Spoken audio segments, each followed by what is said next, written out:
November 16th, only on Paramount Plus. You need a hug? You need a fist? Crutch, crutch, crutch. Crutch, crutch. Crutch, you need anything. I do have one question. We didn't mean right now.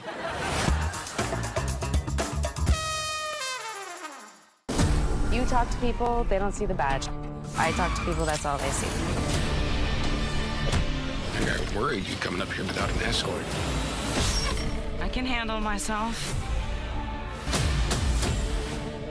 I'm gonna spend the rest of my career protecting my father's mission. We don't quit. Thank you. That's what my dad would do.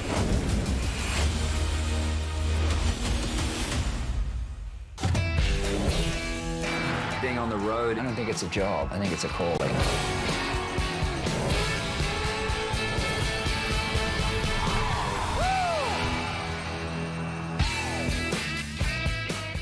In the Champions League, every picture tells a story, and every great story would you believe this? needs an audience. It's a really special moment. The UEFA Champions League, every goal, every game, live on Paramount Plus.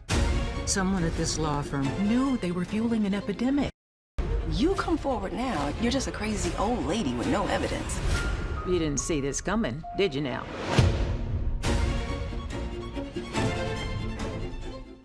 This is European soccer's biggest stage. Written in the stars. What a difference she has made. The question is, can you handle it? Can you handle it? The crowd here feels electric. Stream every match of the UEFA Women's Champions League on Paramount Plus. It's so loud in here. Oh man, this is awesome. The power. Oh my goodness, what a performance. Warden, take care of my brother Kyle, and I'll take care of you. This is my castle now. Do we understand each other? I want your friends to be mine. Mayor of Kingstown. New season now streaming on Paramount Plus. You can't count on Derek's tonk skills. Oh, Tony, I think it hit the ground. But you can always count on Sundays with the NFL on CBS and Paramount Plus. Welcome into CBS Sports HQ. We are delivered by Little Caesars, the official pizza sponsor of the NFL. Your actives and inactives for the early slate of Week 15. Starting with the good news, Chris Olave is active for the Bucs. You got Christian Darrisaw in against Washington. Dalton Kincaid active for a snowy game against Cincy. And for the Browns, Mason Graham is active. Bad news, though. Tristan Wirfs out. Benjamin Morrison out. Parker Washington will be inactive for the Jags against Indy. But it is CFP Bracket Reveal Day. We are minutes away from finding out who's in and who's out. We are all watching just like you are, so when we get it, you get it. Guys, do you leave out Alabama, the losers of the SEC championship game? What about two 10-2 teams who actually played each other? It could come down to Miami versus Notre Dame. We all saw it out on the field, but what about inside that committee room? We'll bring you the bracket live and react to the fallout, so stick with us here on CBS Sports HQ.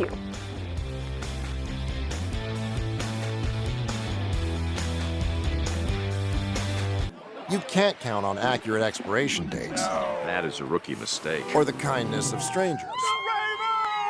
But you can always count on Sundays with the NFL on CBS, streaming on Paramount Plus. You think you understand how this business works, but you don't. I now know why Mommy was so stressed. What's the plan here? Landman. New season streaming November 16th, only on Paramount Plus. You need a hug? You need a fist? Crutch, crutch, crutch. Crutch, crutch. Crutch, you need anything. I do have one question. We didn't mean right now.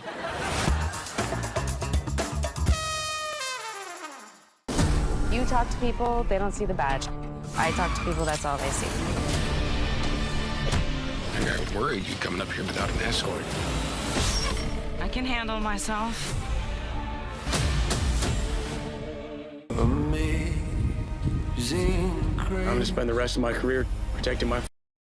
We don't quit. Thank you. That's what my dad would do.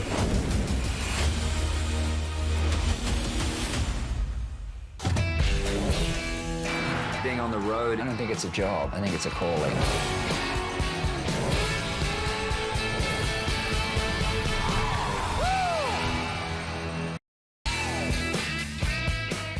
In the Champions League, every picture tells a story, and every great story Would you believe this? needs an audience. It's a really special moment. The UEFA Champions League, every goal, every game, live on Paramount Plus. Someone at this law firm knew they were fueling an epidemic. You come forward now, you're just a crazy old lady with no evidence. You didn't see this coming, did you now?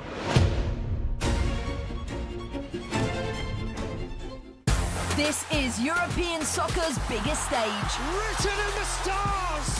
What a difference she has made. The question is, can you handle it? Can you handle it? The crowd here feels electric. Stream every match of the UEFA Women's Champions League on Paramount Plus. It's so loud in here. Oh man, this is awesome. The power. Oh my goodness, what a performance. Warden, take care of my brother Kyle, and he'll take care of you. This is my castle now. Do we understand each other? I want your friends to be mine. Mayor of Kingstown. New season now streaming on Paramount Plus. You can't count on Derek's tongue skills. Oh, Tony, I think it hit the ground. But you can always count on Sundays with the NFL on CBS and Paramount Plus. Welcome into CBS Sports HQ. We started with 136 teams, and now it all comes down to 12. The college football playoff bracket is set to be revealed in minutes, and we will bring it to you live. We've got Danny Cannell, Mackenzie Brooks, Brandon Marcello. I am Emily Proud, and I'm the one that usually asks the questions. But Danny, what's the biggest question you have going into this reveal? What the heck is this committee going to do? And there really is no perfect answer. Somebody's going to get screwed. Like some team is going to get hosed on the outside looking in. I think everyone's looking at Alabama, Notre Dame, Miami. Out of those three teams, who are going to get the spots that go? Is the ACC going to get left out altogether? What is it, James Madison or Duke? I think everyone thinks it's going to be James Madison, but we really don't know what the committee's going to do. I think there's a lot of anticipation, which is the first time I think we've had this many teams with a real case that they can make a strong case to be in the playoff, and they're going to be left out. Danny's got a lot of questions. Ken, who's going to be upset today? Oh, I think our friends down here in South Florida, the Miami Hurricane fans. I mean, I'm not saying it's just. I'm just here to try to follow along with this committee and the moving goalposts that we see week in and week out. And from what they've told us, the storylines they've told us, if Miami was going to be ranked above Notre Dame, we would have seen it by now. And I don't know what could have happened this weekend that would change that. Yeah, that's my problem, is that with the penultimate rankings already released, of course, last week, they've set themselves up. So you cannot, in my opinion, to maintain integrity, go, you know, all of a sudden we're going to lift Miami over Notre Dame at this point, because we just now decided to think about head-to-head. You can't do that. I mean, but I'm not putting it past this committee. I would just say, talking to a lot of athletic directors this morning, and they're about ready to get rid of the committee. Which is great. That will be the best outcome of this, if there's a strong enough movement for people to say, this is the dumbest exercise in any major sport. It's not like amateur college football like it was in the 1940s. This is big billion-dollar business where we have to figure out a way where it's fair and equitable, and you actually figure it out in the field instead of this invitational that we have. Grab your torches and pitchforks. Let's get into it. That biggest question, Miami, Notre Dame, or Alabama. Headed into the SEC championship game, we thought that both of these teams were in no matter what, but a Georgia beatdown might have changed the math for the Tide. Alabama was shut out of the first three quarters and finished with -3 rush yards, 28-7 the final. So will the Tide make history as the first three-loss team included in the field? And what about Notre Dame? It feels as though years have passed since they started the season 0-2, 10 straight wins, outscoring opponents by 29 points per game. The closest contest was a 10-point ranked win over USC, but that's really the only quality win on that schedule. However, they have two of the best losses in the country, but one of those losses was to the Hurricanes. So shouldn't they be in? 10-2 Miami, 10-2 Notre Dame actually played a real football game. Miami won. Easy. Conversation over. Not so fast. The Canes have consistently been more than 2 spots behind the team they beat, and neither played this weekend. So what would warrant a move? Guys, it does not get more bubbly than these 3. Do you punish Alabama for losing in the SEC championship game? Do you all of a sudden value the head-to-head win Miami got back in week 1? Or do you stay consistent and double down on what you've seen on the field since from the Irish? Here is how Sportsline sees it. They give Notre Dame a 95% chance to make it, Alabama a 75% chance, and Miami behind both of them at 28%. Since we showed you Sportsline, let's go to Mackenzie Brooks first. What should they do with these 3 teams? The Alabama situation gets tricky because I feel like the only way you could definitely let them out is if they got killed, but then also suffered an injury, which sounds crazy to say, but the reason they were even on the books, like you could still bet on Alabama to make the playoff, was because it wasn't 100% a lock. And a lot of us were thinking to ourselves, I thought it doesn't matter if you lose in the conference championship. So we're thinking, okay, maybe this is going to affect the Lions and it is going to affect the playoff. So the thought was they were 93% chance implied based off the odds makers. That 7% was getting killed by Georgia and probably suffering an injury. I don't know what happens when you just plain old get killed by Georgia, and it's almost worse that you did it with your quarterback and everyone was healthy. So I am curious to see how they handle that with no injuries, and it's just a classic Alabama loss to Georgia. And Alabama has lost 2 of its last 4 games, but they did beat Georgia at Georgia back in week 5. So that's what the numbers say, and the Georgia Bulldog fan. What does a former Crimson Tide player think about this? Let's welcome in Damian Harris. Damian, you watched your team play in the SEC championship game. Is this team worthy of a CFP bid? Well, are we talking about resume, or are we talking about the team that we saw play on the field last night? Because if we want to go based off strictly resume, the teams that they've beaten, the resume that they have earned, not punishing them for getting to an SEC championship, that bonus game that BMAC, he was right. He said that game it doesn't matter. You shouldn't want to play in that game for Alabama's case. They get in based on their resume, but the team that I watched play last night is not ready for the college football playoffs. They're not ready for the moment. It starts with the head coach. We saw some questionable decisions that, to me, seemed like heroic efforts that didn't really match the situation or wasn't really familiar with the circumstances of what the playoff committee is watching. I mean, we watched Alabama give Georgia a free 7 points last night.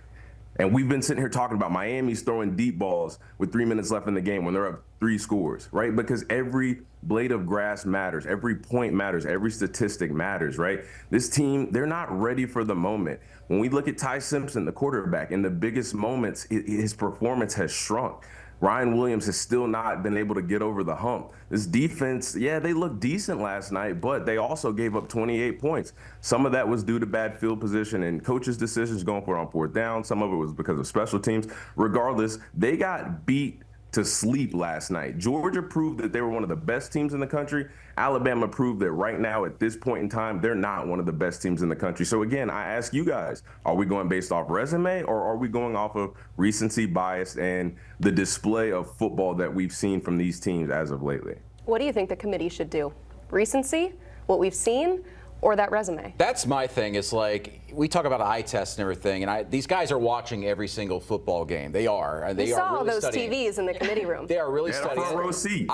I've talked to the selection committee folks over the last few weeks, and every time I talk to them, like, I got to duck out. I got to go watch some games. And they've got iPads filled with every angle they want. They even got highlight type cut-ups of like 45 minutes shrink down the games.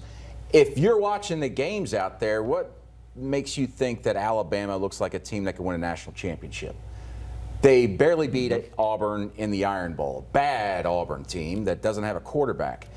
They got shellacked by Georgia, a Georgia team that, yes, they're good and can win a national championship, but this Alabama team looked nothing like it did a few weeks ago, and for that matter, let alone way back when they did beat Georgia on the road. And we're talking about 3 lost teams and whether or not the conference championship should hurt you. But Mack Rhodes, who's no longer the chairman there, he said back in November that theoretically we're not supposed to move a team that loses. Mm-hmm.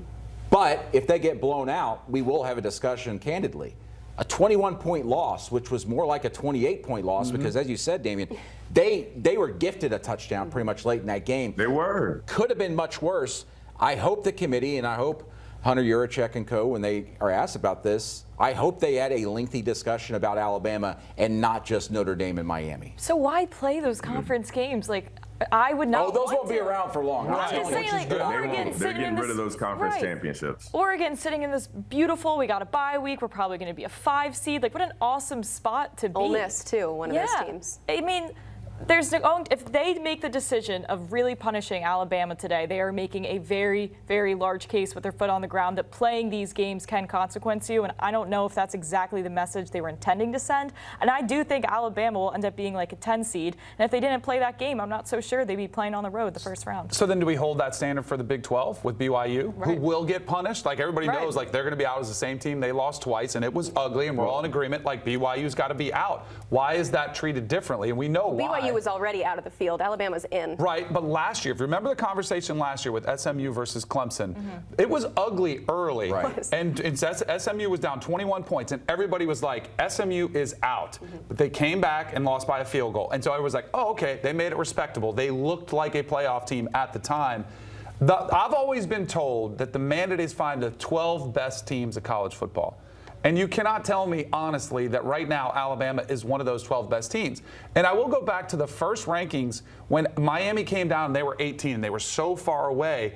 They referenced how Miami was playing at that time. They said, we don't think they're very good, even though they had beaten Notre Dame in the head-to-head. So are they going to have that same standard for this Alabama team and say, you know what, this team doesn't look the part? And I do think it would not even be a debate. If it was a field goal game or even a touchdown game that looked competitive, I don't think there would be any debate. Everyone would be like, yep, Alabama's in. But because they looked so incompetent, that is why we're even having this discussion. Remember this, too. Remember Hunter Yurachek and the committee, they discussed about why teams looked the way they did and why we bumped them up. And they're talking about the running game. Yeah. Where the heck has the running game been for Alabama? -3 yards. I mean, they are not a balanced offense. They're not a balanced team as a result of that. They are not a balanced team and well enough to be able to compete for a national championship as they stand right now based off the resume they have shown us in this last month of the season. Let's look at how Danny Cannell sees it. You've put together your bracket, Danny, and once it pops up on screen, I want you to walk us through it. Why aren't we going to like it, Danny? Well, because I'm going to make the case for Duke, and that's the one. Because I actually another question we have today. This is played out to solve the Miami-Notre Dame problem that was very real for the committee because they looked so dumb, and we've heard so many times, well, they have to be, what if they're right next to each other and they're stacked up? Like, why do we need them to stack up right next to each other? They've been in the same pod. They've only been a couple places apart. So now you've got the perfect solution, which I think is great to have both Miami and Notre Dame in. I think that's the best solution. And then I do have Duke in there because I just look at the group of 5 teams as a whole, and you are playing at a different level. You should have to play at least 2, and I think 3, which, by the way, Tulane did. And they beat 2 Power 4 opponents, including Duke. Which is why I had Duke ranked lower than Tulane. But to me, if you're James Madison and you only played 1 Power 4 opponent and you lost by 2 touchdowns, what are we doing? It is a different level. So I would give the nod to Duke, although I don't think that's what the committee does. And to be fair, I don't want to see Duke in the playoff either. No. I'm just going off the mandate of you have to have the highest ranked conference champions in there. That's why I would give the lean to Duke. Damian, what do you think?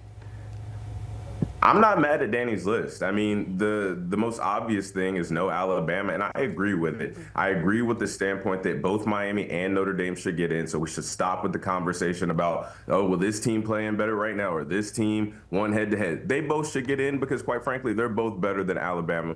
And then when you talk about JMU, I agree. When you play 1 Power 4 school, you lose by 2 scores, and then you jump right into the playoffs, that's a recipe for disaster for a team that just doesn't have the horses in the stable, nor the experience playing against the horses that they're going to see in the college football playoffs. I mean, listen, Duke earned a right. They won their conference championship. I'm still that guy that's hanging on to these conference championship matters. I think they deserve to get in, but I'm not mad at Danny's list at all. I think that, again, going back to Alabama, when you just look at, like, what last night showed me was the difference in how much better Georgia has gotten throughout the course of the season and how much worse Alabama has gotten throughout the course of the season. It was almost like Alabama peaked at the perfect time, it seemed, but they've just started to trickle down, and the momentum has slowed down, and they've just, quite frankly, gotten worse over the course of the week. Like we saw it against Oklahoma. Oklahoma set the recipe up. Then LSU followed the model. They played them pretty well. Auburn did the same thing. They probably should have beat Alabama if they had a quarterback that could deliver the football. Then we saw what just happened against Georgia. Like, I am all with Danny. When you look at the top 12 teams in the country and you try to identify who those teams are, you cannot put Alabama in that pod. And by the way, just because I have gotten a lot of hate from Group of Five, I have always been a Group of Five proponent. I've always said, yeah, let's get them a spot. Last year, didn't hear a peep from me. I thought Boise State, they played Oregon, who was an undefeated Big Ten champ, to a 3-point game. And they had a generational player, a talent, Nashton Genty. It's like, by all means, they earned it. They looked like a team that can compete. I don't think either one of these Group of Five teams are going to be able to compete with the teams they're going to play against. Oh, I don't know about that. I think Tulane is. I think they've got the horses, especially up front. I think Tulane can. As long as they don't play Ole Miss, who they lost 45 in Oxford, and you're exactly right. But the thing with James Madison is when they lost to Louisville, if you remember that first half of that game, James Madison was a big-time threat. We were kind of like, who's this James Madison team? Are they going to beat Louisville? Of course, everything fell apart in the second half. The fact of the matter is, Group of Five teams, as we all know, they are on a different level. And we try to convince ourselves maybe they're not. Maybe they can win a game. And at some point, we're going to have a Group of Five team win a playoff game. It's not going to be this year. So we talked about the Group of Five. We talked about the Alabama conundrum. What about Miami? They potentially have the best case of any of these teams because, I don't know, there was a head-to-head win over Notre Dame, a common opponent over Alabama and Florida State. But is that enough to get them in? We predict more on the other side. You can't count on accurate expiration dates. No, that is a rookie mistake. Or the kindness of strangers. But you can always count on Sundays with the NFL on CBS, streaming on Paramount+. You think you understand how this business works, but you don't. I now know why Mommy was so stressed. What's the plan here? Landman, new season, streaming November 16th, only on Paramount+. You need a hug? You need a fist? Crutch, crutch, crutch. Crutch, crutch. Crutch, you need anything. I do have one question. We didn't mean right now.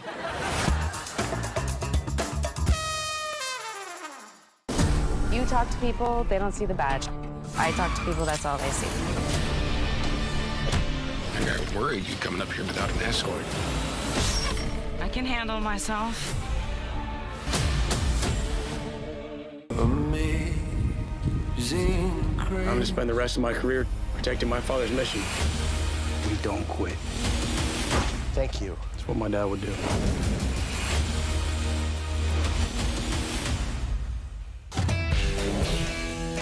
Being on the road, I don't think it's a job. I think it's a calling.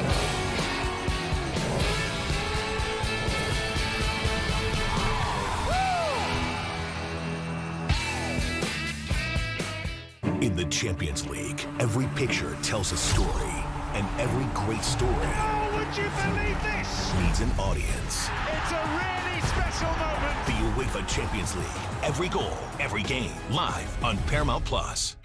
Someone at this law firm, they were fueling an epidemic. You come forward now, you're just a crazy old lady with no evidence. You didn't see this coming, did you now?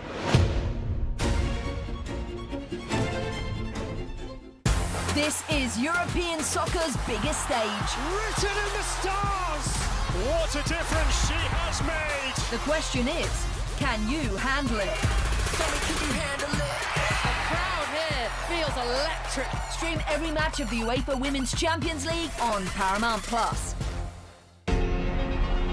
It's so loud in here. Oh man, this is awesome. That power. Oh my goodness. What a performance.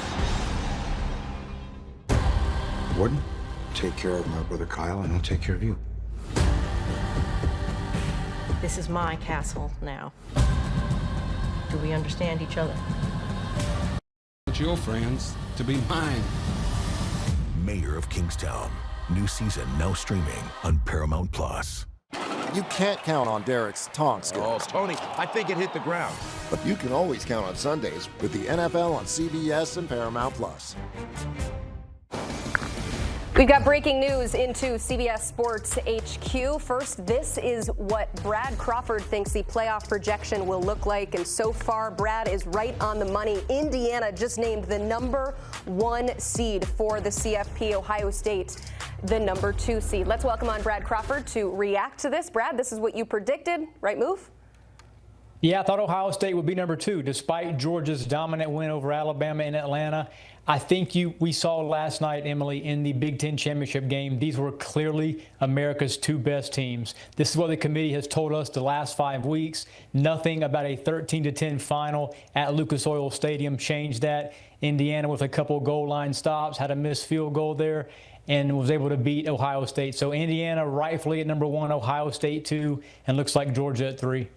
All right, #3 is Georgia just coming out, so we have to assume that #4 is Texas Tech. How much thought process did you go through when ranking those top 4 teams that end up with byes? Yeah, I thought there was a chance heading into Saturday night's Big Ten championship game. If Ohio State had won that, perhaps Indiana would slide to 4, and the committee would put 3 conference champions in those 1, 2, 3 holes. That would have been easy. Texas Tech has looked like one of the most dominant teams in college football this season, showed it again in the Big 12 championship game, decimated a BYU team that I thought was pretty good for a second time this season.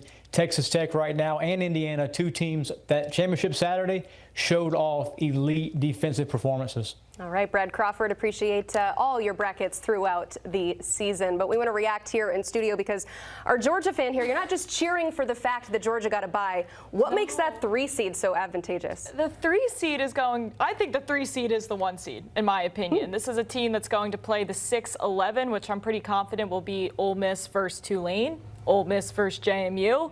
That's a spot I want to be in. I think the 3 seed is the 1. Like, I'm looking at all of our past projections, and every single time we have a team in the 3 seed versus the 1 seed, they have at least a 15% chance better to go to the national championship because that path is just seeming more favorable here. And now you're getting a Lane Kiffinless Ole Miss potentially at that 6 seed. That's an awesome spot to be because you're looking at that 2 seed. You play the 7-10 winner. Right now we have that as Texas A&M Bama.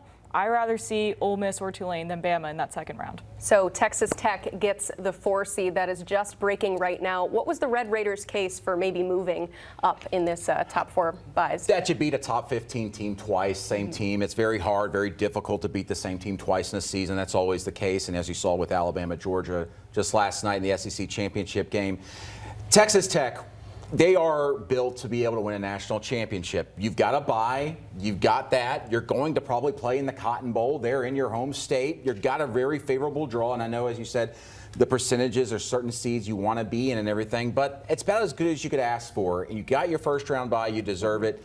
And the Big 12, as we've seen, just below the SEC and the Big 10 this year. I will say the thing that sticks out to me, and I'm glad the committee did this, they've got Ohio State at 2. Which shows to me that they believe, obviously, the Big Ten top dogs are better than the SEC's top dogs. They did not reward Georgia for blowing out Alabama. So let's see how they treat Alabama for getting blown out by Georgia. So #4 Texas Tech likely to play now. We're learning #5 Oregon in that second round. What do you think the Ducks as the 5 seed? I think they're dangerous. I think they're a dangerous team right now that can absolutely, if they get healthy and they get some of these offensive weapons back, DeCorian Moore, Evan Stewart possibly, I think they're a team that could absolutely win this entire thing. The other thing, too, that I think they honored, and Ohio, we've talked so much about schedules, they had the win against Texas. Like, I think that might be a reason why Ohio State is there. And by the way, Texas Tech did not play. They played, what was it, who was their non-conference? Washington State. Like, they had 3 group of 5 teams out of conference. They really didn't play anybody outside the Big 12. That was really a signature win. So I think that's another reason why Texas Tech is at the 4th seed as opposed to higher. We have that Texas Tech-Oregon game. Texas Tech with a 40% chance to beat Oregon in round 2. So that'll be around a close to a touchdown. In the Cotton Bowl. Yeah. Oregon is going to handle Texas Tech. Yeah, Texas Tech and Oklahoma are the same team. Right. That is a tough opening game for Texas Tech, who gets that bye. Still TBD on who Oregon plays as that 5 seed. We're learning the 6 seed is Ole Miss, 7 seed Texas A&M. Is this about what we expected, Brandon? Yep. Yeah, nothing too surprising here. The only thing, as I said, the one thing that sticks out is that they rewarded Ohio State for playing so freaking well, having that non-conference win against Texas in week 1, and they've rewarded them for their body of work. And very clearly last night what we saw on the field in Indy is the top 2 teams in the country. Very curious to see if this Texas A&M team is going to be playing Notre Dame or if they're going to be potentially playing Bama, because I think they're about to try to make sure we don't get regular season rematches here, but Texas A&M Bama could be a very interesting situation. Who should Texas A&M be rooting for in this potential 7-10 matchup, Kens? I mean, you've beaten Notre Dame, right? So I guess in theory you want that again, but it's really hard to be the same team twice, especially in one season. We learned that with Kirby Smart and the Bulldogs and what we saw in that SEC championship last night. So I guess you're rooting for Bama. I guess you're rooting Bama's in here, but I think we're going to find out pretty soon if they are, and I think they will be the 10 seed. I'm going to throw this out there. How much you want to bet we see Notre Dame at OU? Yeah. 8-9. Potentially, I like that. That's probably Oklahoma That's just now projected, or they are officially in as the number 8 seed in this bracket. Are they worthy of that number 8, Danny Cannell? Yeah, their resume is worthy. The eye test, the offense has so many struggles, but their defense is incredible. Yeah. And by the way, they've been so incredible the last 3 or 4 games without R. Mason Thomas, who's probably their best defensive player. I just don't think that team, they don't trust John Mateer. That offense cannot keep relying on Isaiah Satania big play to bail them out. We talk a lot about teams looking different and everything, and obviously they look different since he injured the hand. I do wonder, and I'm going to look into this as a reporter, how much more can he actually heal up from that injury, and does that improve things here over the next 2 weeks? Because that could be a big storyline to follow. Only thing I would push back on that, if you go watch the Michigan game and some of the earlier Danny, games, I got to cut you off. Alabama is in the bracket at number 9. Wow. Anybody have anything more than wow to say about this? I can't believe we're going to see a rematch of the regular season. I really thought they were going to skew that around to make it Notre Dame. Number 9 Alabama versus number 8 Oklahoma. You say insane. Why? I don't like it at all. No. Why are you moving? No. So Alabama does not move at all. They're not punishing someone for getting blown out in the conference championship game.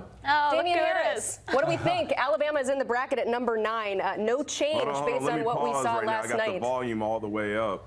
Listening to my Tide be introduced to the college football playoff at the number 9 spot. Listen, I'm with the guys at the desk. I don't agree.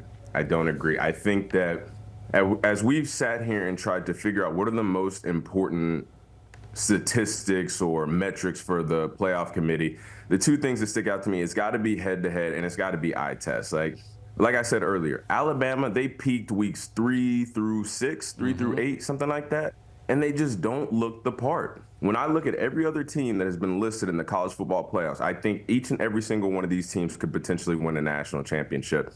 I know I went to Alabama. I know I'm supposed to say, I have confidence that they can win a national championship, but I just don't. And that's the eye test part that I can't get over. And if I'm one of these teams, Miami or Notre Dame, that more than likely doesn't get in, I'm going to be raising hell about this, because there's no way watching Alabama play last night, at least they didn't drop at all. They didn't move.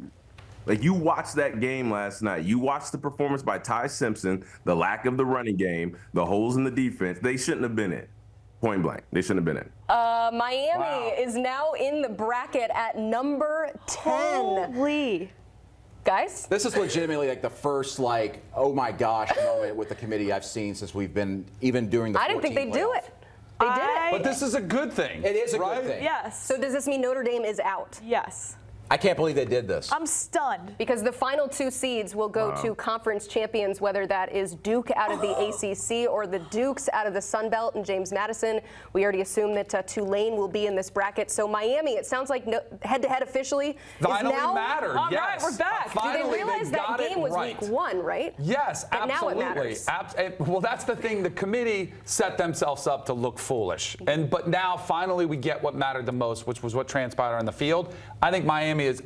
They're both really good football teams, but I think you have to go honor that. And I think Miami is a team that could win the whole thing. The other thing to remember is Notre Dame has such a advantage of not having to ever play in a conference championship game. I wonder if those committee members, almost at some point to say, you know what, we're kind of tired of letting you get in and letting you, take every bit of the earnings from the college football playoff. I'm sure there's some ADs in there that were like, all right, let's send a message that Notre Dame, you can't have the best of both worlds forever. Also, as a head coach and a staff, you are preparing your team as if you're not playing in a conference championship. You're not contending for that. So you might pull back on guys. We talk about workload and all that. Coaches are big on that nowadays, keeping guys off their feet. And so there's a lot that goes into this about Notre Dame. It's like, when are you able to rest your horses a little bit more? Or are you going full speed?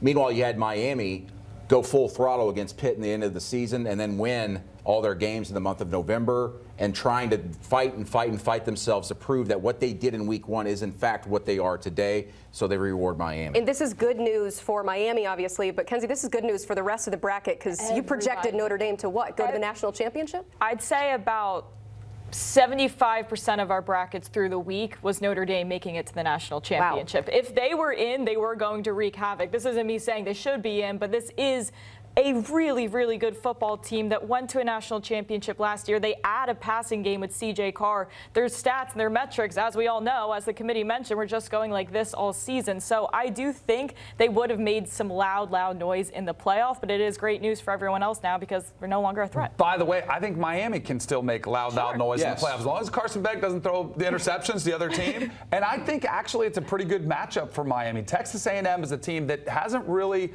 done that much. They do have a common opponent. We saw that game come down to the wire in South Bend. We saw some of their deficiencies against the Texas Longhorns. Their schedule hasn't exactly been the strongest. They played all the bottom dwellers of the SEC, and then finally they played Texas, and they came up short. The huge advantage for them is a home game in College Station, but I think Miami is equipped physically to knock off the Aggies. And your number 11 is Tulane. Just want to mention that. We're still waiting for 12, whether that belongs to James Madison or Duke. Another rematch, by the way. Tulane at Ole Miss. 45-10 was the first time. And if we get James Madison against Oregon, that's probably going to be another blowout for the group of 5. What terrible matchups there. You're looking at that 7-10, two teams basically coming off their own organic bye, if you want to call it, too. So that'll be interesting to see because these are teams that are going to be rested.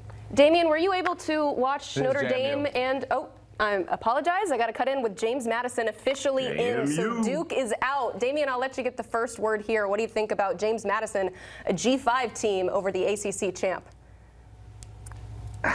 I don't like it again. And I'm going to go back to their one game against a Power 4 opponent, and they weren't ready for the moment. And then I look at the matchup they're going to have where they're going to be playing Oregon in Autzen Stadium.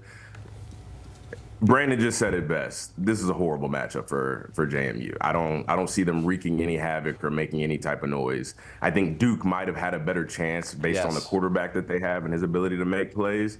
But, man, JMU, this could get real ugly for them. You know what it's going to remind me of? Remember when Liberty went undefeated, and that was before the 12-team playoff? They played Oregon in the bowl game and got waxed. I think it's going to be a very similar. This is a great tune-up for Oregon. Again, I think Oregon is very dangerous. This will be a great tune-up game for them to advance the next round against Texas Tech. This is crazy. So Notre Dame is officially the first team out. And we always talked about going back to that 12 seed with James Madison, the potential chaos scenario with Duke making the ACC title game, and would the ACC get completely shut out? Danny, they avoided that by putting Miami in. Because I do think this is where Miami did probably have an edge, because it was really a question, are you really going to leave a Power 4 team completely without any teams in the playoff?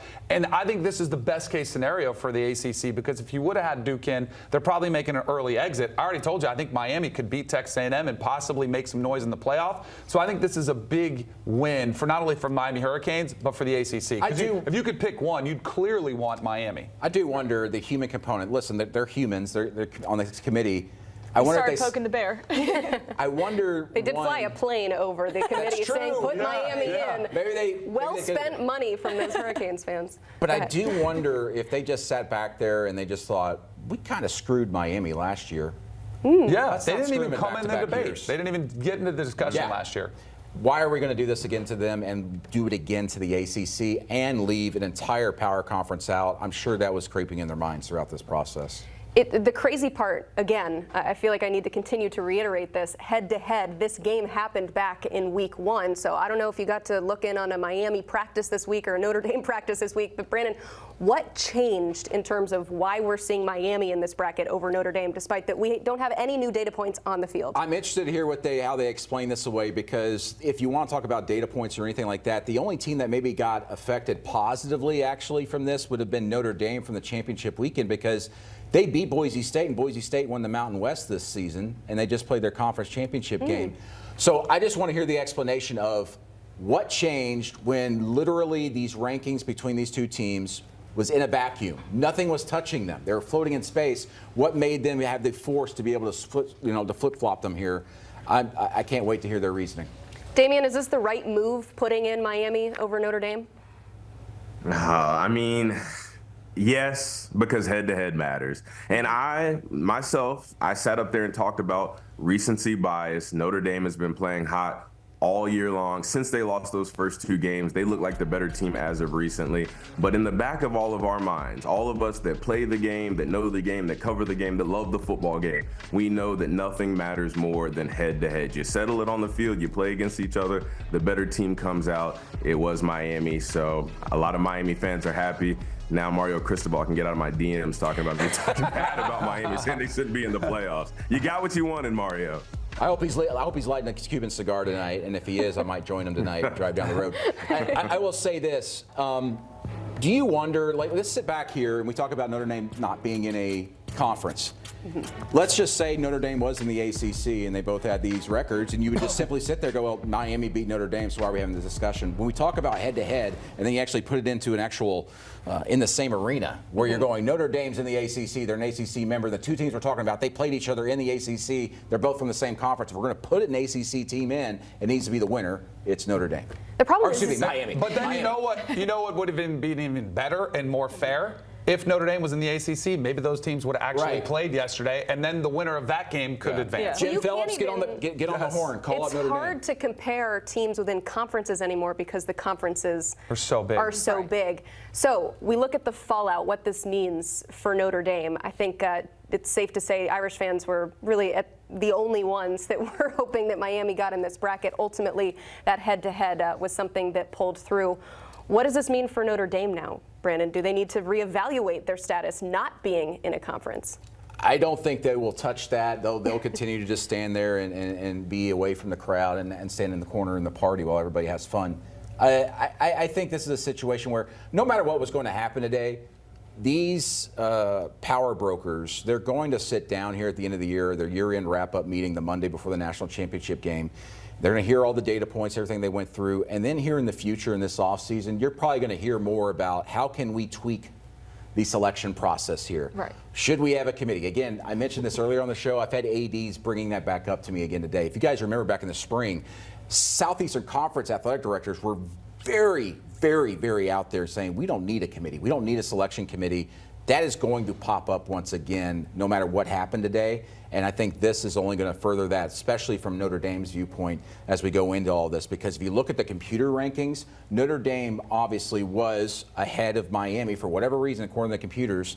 But this is going to spark more conversation about how they go about selecting these teams. And I think we're going to see change as soon as next season. Yeah, I mean, they did it this past year. Like, they're learning with every season. I'm sure there will be a version 5 of this when we're sitting here doing it a few years from now. Yes, we're going to continue to react to the new college football playoff bracket. We'll continue that debate, but guys, we got some football games we got to preview, so let's talk about these matchups and rematches next on HQ.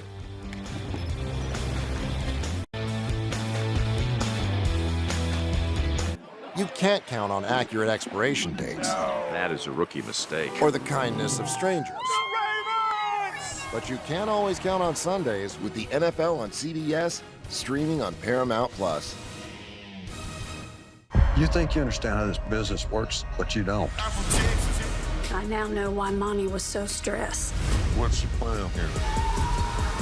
Landman, new season, streaming November 16th, only on Paramount+. You need a hug? You need a fist? Crutch, crutch, crutch. Crutch, crutch. Crutch, you need anything. I do have one question. We didn't mean right now.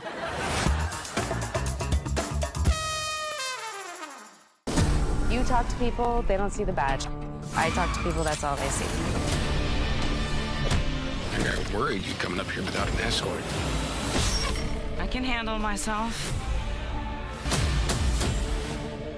I'm going to spend the rest of my career protecting my father's mission. We don't quit. Thank you. That's what my dad would do.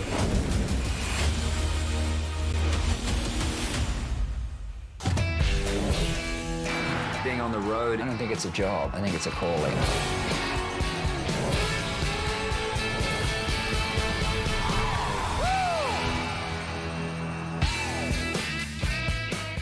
In the Champions League, every picture tells a story. Every great story Would you believe this? needs an audience. It's a really special moment. The UEFA Champions League. Every goal, every game, live on Paramount Plus. Someone at this level knew they were fueling an epidemic. You come forward now, you're just a crazy old lady with no evidence. You didn't see this coming, did you now?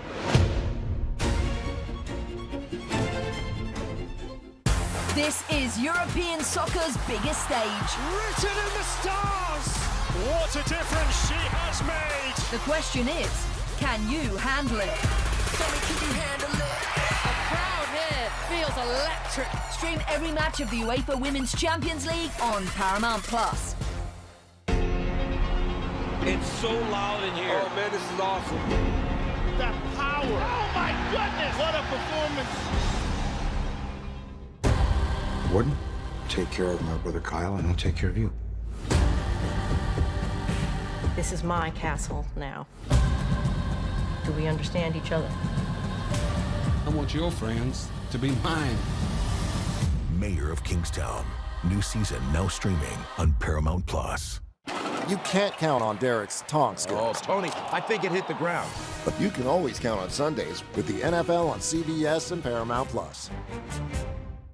Breaking news into CBS Sports HQ. The college football playoff bracket is officially out. The headliners, Alabama is in at number 9. Miami is in at number 10. The first team out is Notre Dame. Second team out, BYU. We've also got 2 G5 schools in at number 12 with James Madison and 11, Tulane. We're going to continue to react to this breaking news right here on CBS Sports HQ. And going into the day, the big question was between Alabama, Miami, and Notre Dame. We, of course, extensively talked about this Miami versus Notre Dame conversation, head-to-head conversation done. Let's talk about Miami versus Notre Dame. What went into the process of separating these two teams? You got a 2-loss and a 3-loss. One competing in their conference championship game, one not in a conference. We're talking about Alabama, Notre Dame? Yes. So with Alabama, obviously, as we mentioned, they just have not looked like the same team even in the middle of the season. As we've said, they started slow to start the year, and they ended slow at the end of the year. Losing to Florida State on the road, a 5-7 team, is not something to hang your hat on. We all know that. But the way they've played here of late is the thing that was most damning to me, because they can't run the ball. They haven't been able to kind of solidify games near the end. Heck, even earlier this season against Missouri, that should have been a blowout win for Alabama, but they couldn't run the ball to be able to kind of close that down. They needed a couple of fourth down conversions to actually pull away in that one. This team just, it's very herky-jerky, and now that they can't run the ball, that's not a team that's worthy of playoff consideration. And, you know, listen, Alabama, they sent out kind of a pitch sheet to a lot of reporters, including myself, saying, hey, we're going to have 13 guys back in the playoff, including three of our starters at running back, with Jam Miller being out. But the thing is like, that's great, but I don't know what they're going to look like in the playoff. I can't take your word for it that they're going to be 100%. All I can do is tell you right now, you lost to Florida State at the end, the first of the year, and then you started slow. You started slow and you ended slow. You don't deserve to be in at this point. But here they are. They get a rematch with OU, and they have to go on the road to try and get some revenge. A lot of storylines here, but I still have issues with Alabama. They're saying that the conference championship games don't matter. Mm-hmm. You don't get punished. As long as you're in, you will not get punished. So why are we playing them? Like, they have been, like, Georgia didn't move either. Right, and maybe Alabama knew that, and that's why they sat 13 guys and had all these guys out. They're like, hey, we're safe. Why risk more injury if we're going to get in anyway? That's what, to me, it just, and there's always this feeling of what really is at stake here, and we're finding out for the Big Ten and the SEC, nothing is at stake. I mean, yes, Georgia lost their quarterback in that game last year, and they are so lucky that it was a good situation and ended up being, their next quarterback for the full season. If that story looked different and they lose that game to Texas, I think there's more of an uproar from these coaches, too, putting their foot on the ground of this has to be worth something. If you look at the 4 Power Conference championships, there was only one move made in this bracket, and that is between number 1 and number 2, with Indiana and Ohio State moving. I want to go to Damian, not just because you played at Alabama, but you watched this team in person. Those 13 players, how much better would this Alabama team get if they added them? I'm not confident that they're going to be that much better just because what we've seen recently from Alabama, ever since this Oklahoma game, Alabama has not looked like the exact same team. They haven't even looked like close to being the same team. And I'm going to echo what Brandon said. How do you put a team in the playoffs that looks worse at the end of the season going into the playoffs than they did week 1 when we were sitting here talking about how Alabama got blown out by Florida State and how bad they looked and what did they do in the offseason to prepare for this season? What were the adjustments from Kalen DeBoer? Where is Ryan Williams gone? All these questions that we had after week 1, they looked worse last night. Like, I was at both games, Emily Proud. I was at both of them. This Alabama team looked worse last night than they did against Florida State. Is part of that have to do with the fact that they were down 13 players? Yes, absolutely. I was hearing on the sidelines before the game, somebody was talking to me about we've got foot injuries. There's guys that have foot injuries. It's supposed to be a common theme across college football. It's not just us that's dealing with it. Almost as if I was starting to hear some excuses before the game was played out. So again, yes, that made a part of a difference, not having those guys, but what we've seen from this Alabama team is that we can't trust them to be a great football team. And to be quite honest, if you're one of those other 11 playoff teams, do you fear this Alabama team? Do you fear their defense? Do you fear Ty Simpson? Like, what is there to fear about this Alabama team right now? You have to assume that Oklahoma does not fear them, considering they have already beaten them, and that will be the opening round game between the 8-9 seeds. So if we're continuing to compare resumes, love having Mackenzie Brooks here because we can come up with some hypothetical lines looking at Notre Dame versus Alabama. What would that be? Notre Dame versus Alabama, we have on a neutral site Notre Dame winning that game by 6. So you'd call that around a 5.5 point spread. If you did Notre Dame versus Miami, we had Notre Dame winning that game by a touchdown. So we agree with FBI and the metrics that have allowed them to stay so high up. They're power ranked higher for us than both of those teams, especially Alabama. So I understand where they were coming from. Again, you can stat pad when you're playing the teams you do, but the improvement that they showed, the adding of the pass game, all of those things to an already championship caliber team from last year, that's why it was baked in that they were so high. And as I was mentioning earlier, if they were in this playoff, I think they would have made absolute noise, potentially making it back to the national championship. No more hypotheticals, guys, because we officially have the CFP bracket. But there is, of course, who wins these games. We're going to put Danny Cannell to the test and fill out this bracket on the other side. Stick with us here on CBS Sports HQ as we continue to react to the college football playoff bracket.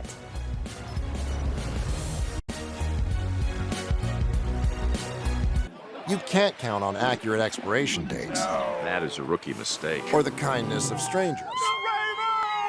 But you can always count on Sundays with the NFL on CBS, streaming on Paramount+. You think you understand how this business works, but you don't. I now know why Monty was so stressed. What's the plan here? Landman, new season, streaming November 16th, only on Paramount+. You need a hug? You need a fist? Crutch, crutch, crutch. Crutch, crutch. Crutch, you need anything. I do have one question. We didn't mean right now.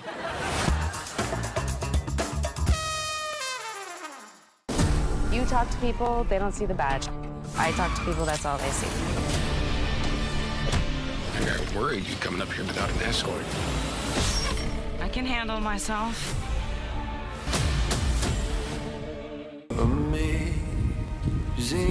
I'm going to spend the rest of my career protecting my father's mission. We don't quit. Thank you. That's what my dad would do.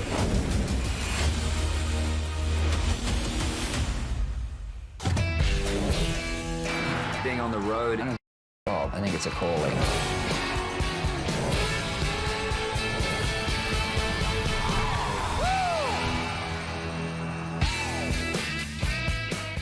In the Champions League, every picture tells a story, and every great story would you believe this? Needs an audience. It's a really special moment.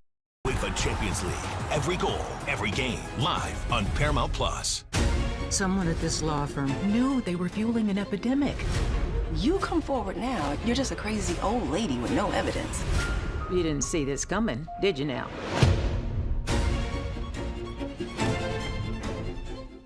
This is European soccer's biggest stage. Written in the stars. What a difference she has made. The question is, can you handle it? Can you handle it? The crowd here feels electric. Stream every match of the UEFA Women's Champions League on Paramount Plus. It's so loud in here. Oh man, this is awesome. That power. Oh my goodness, what a performance. Warden, take care of my brother Kyle, and I'll take care of you. This is my castle now. Do we understand each other? I want your friends to be mine. Mayor of Kingstown. New season now streaming on Paramount Plus. You can't count on Derek's tongue skills. Oh, Tony, I think it hit the ground. But you can always count on Sundays with the NFL on CBS and Paramount Plus. Back here on CBS Sports HQ, presented by Little Caesars, the college football playoff bracket is officially out. Danny Cannell, what made you go, I can't believe they did this? Well, I'm thrilled for Miami that they got in because I've been pounding the table for Miami, and Notre Dame fans have been so mad at me. But now I feel bad for Notre Dame fans because I think Notre Dame got screwed because of where Alabama checks in. And probably the most surprising thing is where Alabama checks in at the bracket. They come in at 9, which means they didn't get penalized at all for a horrific performance against the Georgia Bulldogs in the SEC title. That to me, like those three, I get where they are, and I think we all thought Alabama would probably get in, but where they come in was probably the most surprising thing of all. Damian, what surprised you? No Notre Dame. I mean, I thought they deserved that spot more than Alabama. I'm going to get ridiculed all over social media because I'm all on the Alabama shouldn't have got in. But even to Danny's point, like, they've been winning recently, but it hasn't been convincing enough. And again, I'll go back to that Oklahoma game, and then you look at LSU. I wasn't impressed then. We weren't impressed after Auburn. We damn sure weren't impressed after what we saw last night, and there was just no movement. And then looking at what Notre Dame has done, they had the 2 best losses in all of college football, and they passed the eye test as one of the 12 best teams in the country, if you ask me. So those are my takeaways. Yeah, and to Danny's point, the confusion around Alabama not dropping means we get a rematch between Alabama and Oklahoma. Danny Cannell has filled it out. Take your screenshot if you can see it. If not, join us on the other side. Book it. You can't count on accurate expiration dates. No. That is a rookie mistake. Or the kindness of strangers. But you can always count on Sundays with the NFL on CBS, streaming on Paramount Plus. You think you understand how this business works, but you don't. I now know why I'm so stressed. What's the plan here? Landman. New season streaming November 16th. Only on Paramount Plus. You need a hug? You need a fist? Crutch, crutch, crutch, crutch. Crutch, you need anything. I do have one question. We didn't mean right now.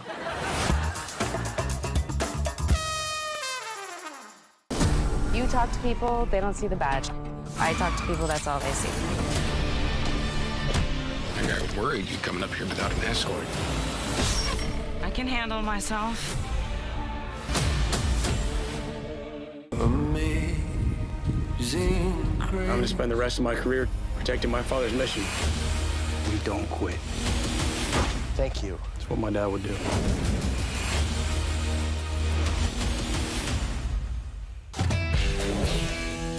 Being on the road, I don't think it's a job. I think it's a calling.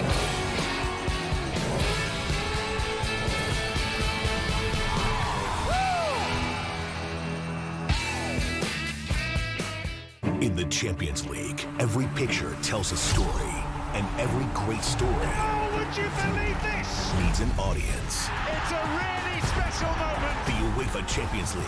Every goal, every game. Live on Paramount Plus. Someone at this law firm knew they were fueling an epidemic.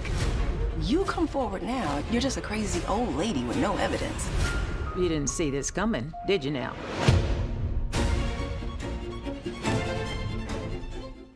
This is European soccer's biggest stage. Written in the stars! What a difference she has made! The question is, can you handle it? Tell me, can you handle it?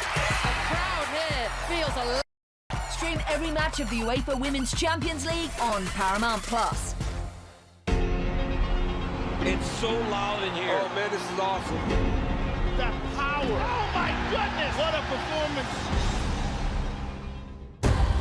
What? Take care of my brother Kyle, and I'll take care of you. This is my castle now. Do we understand each other? I want your friends to be mine. Mayor of Kingstown. New season now streaming on Paramount Plus. You can't count on Derek's tongue skills. Oh, Tony, I think it hit the ground. But you can always count on Sundays with the NFL on CBS and Paramount Plus. When you hear the term 5-star, what do you think of? 5-star guys are the best of the best, and when you get to college, it's like, you gotta live up to it. There's only 32 of them in the country. In high school, you're just playing for your county or city. But when you're playing college football, you're playing in stadiums where it's holding 100,000 people. The jump in responsibility from high school to college, it's huge. All eyes on you all the time. Underwood! Touchdown Wolverines! When you're a 5-star, all of that pressure is on you from the moment you step on campus. It was a process, getting used to college. Not high school anymore, so now it's time to step it up. If you got recruited by a big school, you got something. Are you kidding me? We're gonna see if you're a freshman or not. We're gonna see what you do. Everybody don't get this opportunity. Just what you've been asking for your whole life, you know? That 5-star stuff don't mean nothing in college.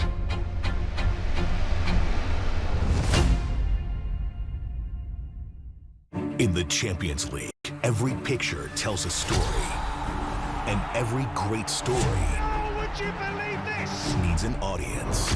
Paris Saint-Germain have won the Champions League. It's a really special moment. Step inside the frame and feel every match, every goal, Truly remarkable. every moment of the world's best soccer. Shakespearean drama, that's all you can see.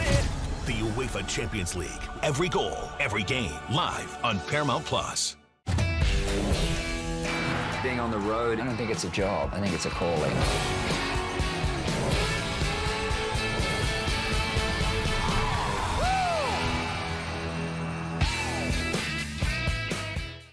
I'm gonna start. What?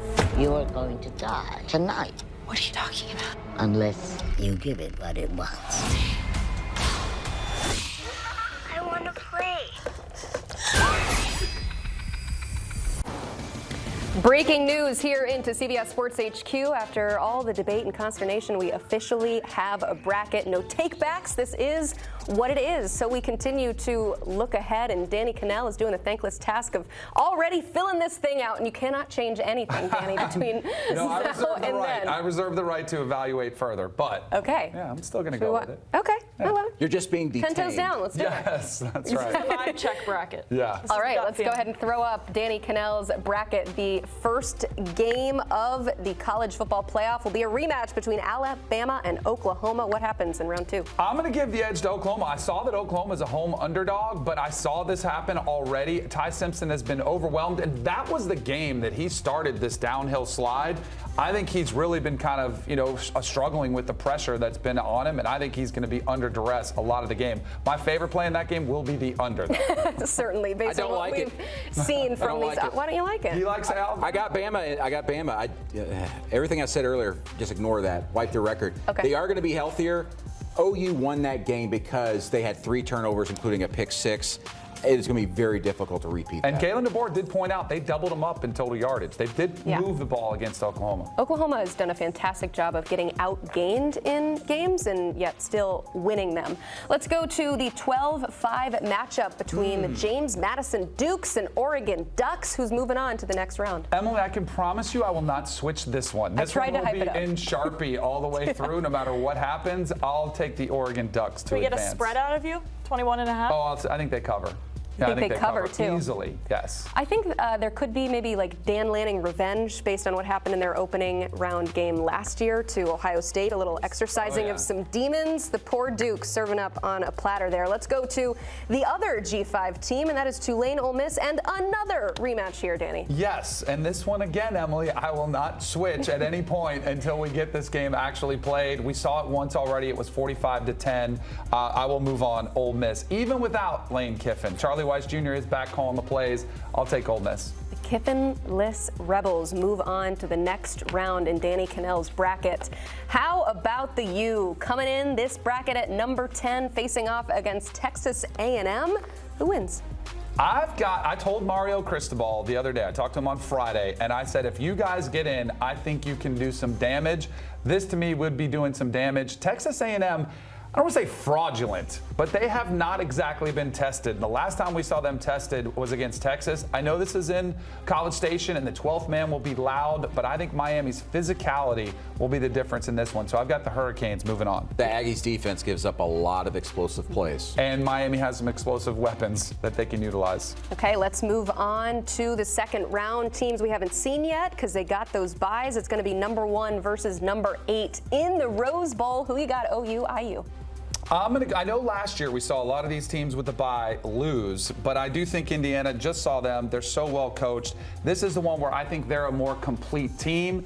They can run the football. This would be a great test for them, but I'm going to say Indiana knocks off the Sooners. That offense the lack of offense for the Sooners is going to come back to bite them, and I think it does against Indiana. Okay, 5v4, Oregon versus Texas Tech. Who's moving on to the semis? So this is, I think Texas Tech and Oklahoma are very similar. I do not trust Baron Morton on a big stage, and I think you'll also see Dante Moore in that Oregon offense be able to put some points on that Texas Tech defense, which is so good. I don't think they've seen an attack like they're going to see with the Ducks, so I've got Oregon moving on. And that Tech offense leaves so many points out there to score. I mean, they just struggle so much in the red zone. In large part because Baron Morton's a little bit too erratic. Yes. He misses a lot of guys. Second straight rematch for Ole Miss facing off against the 3-seed Georgia. Who's moving on? So we saw this matchup in Athens earlier, and Ole Miss was right there. I think they were leading going into fourth quarter. Yeah. And then all of a sudden, Ole Miss kind of shut it. They just kept throwing the football for some reason. They got away from Kewan Lacey. But I think Georgia's defense is even better now than they were in that matchup. Kirby's going to be great at making adjustments, taking away what Trinidad Chambliss and the Ole Miss offense does well. So I've got the Bulldogs moving on.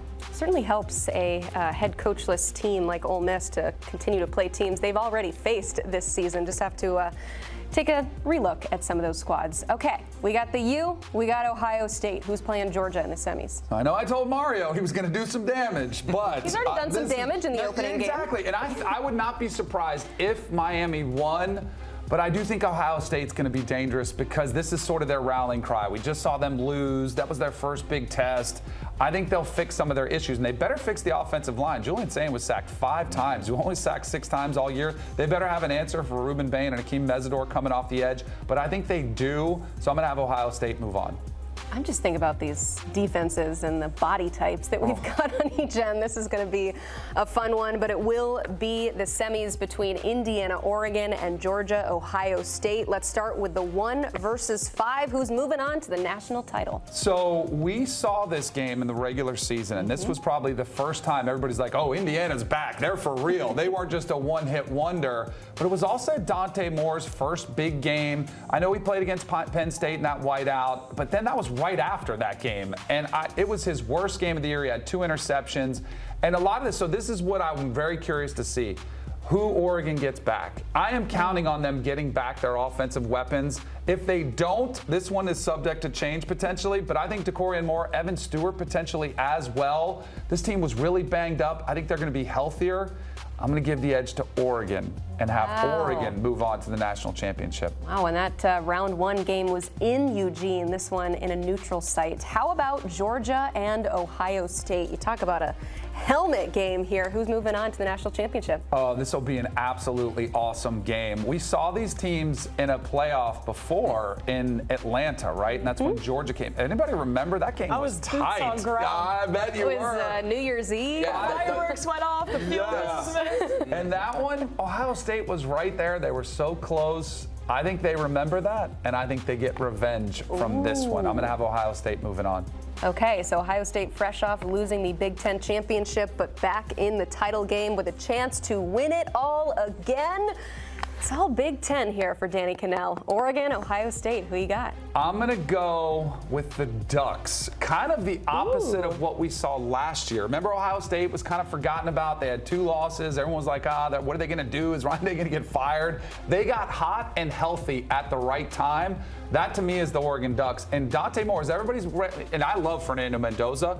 I think Dante Moore might be the second best quarterback in the Big Ten and maybe the entire country. He's gotten so much better this season. They can run the ball with Noah Whittington. They're a physical team. And their defense, I didn't even mention Bryce Betcher and some of the defensive weapons they've got. Amari Washington along the defensive line, Bear Alexander. They are built to make a run. I think Dan Lanning is just lurking in the weeds right now. I'm going to say the Ducks come out on top. Certainly helped them not playing in the Big Ten title game with all of those injuries, as you mentioned. Time to tune up, get fresh. Also, James Madison in that opening round. But what's crazy is the Ducks, they don't have a single win over any team in this bracket, and Danny Kanell has them just rolling through the whole thing and winning the national title.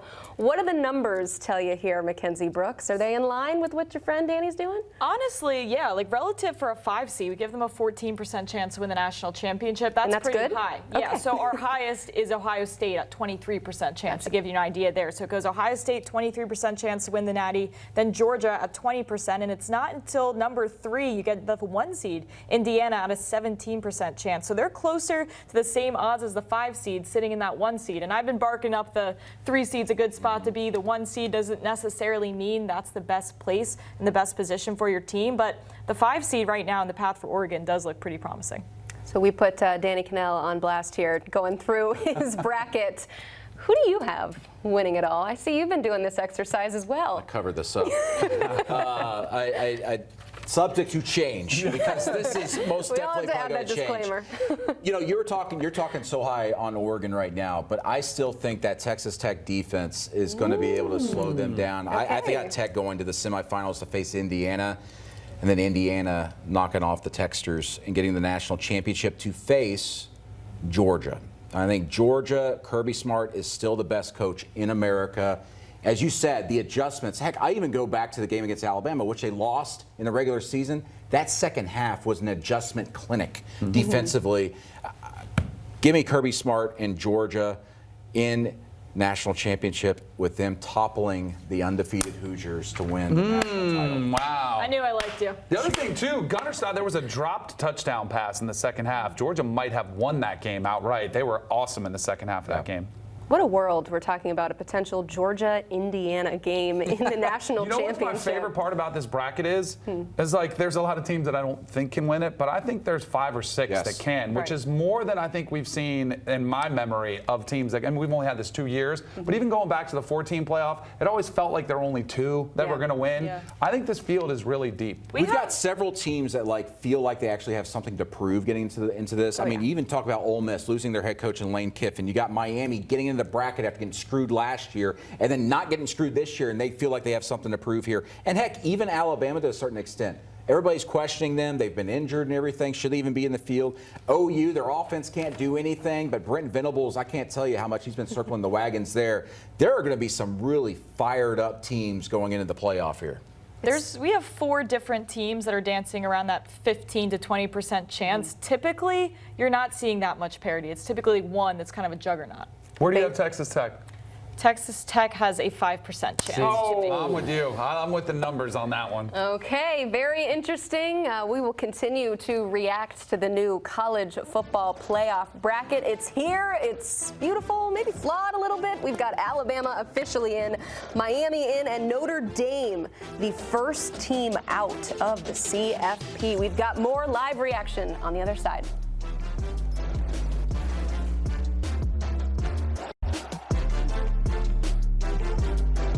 You can't count on accurate expiration dates. No, that is a rookie mistake. Or the kindness of strangers. But you can always count on Sundays with the NFL on CBS, streaming on Paramount+. You think you understand how this business works, but you don't. I now know why Monty was so stressed. What's the plan here? Landman. New season streaming November 16th, only on Paramount Plus. You need a hug? You need a fist? Crutch, crutch, crutch. Crutch. Crutch, you need anything. I do have one question. We didn't mean right now.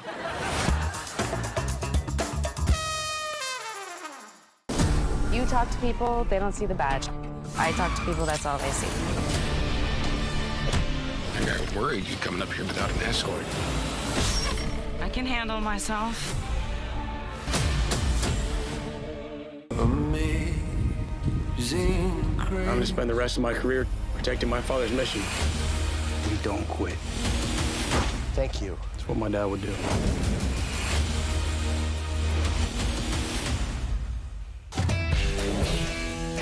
Being on the road, I don't think it's a job. I think it's a calling.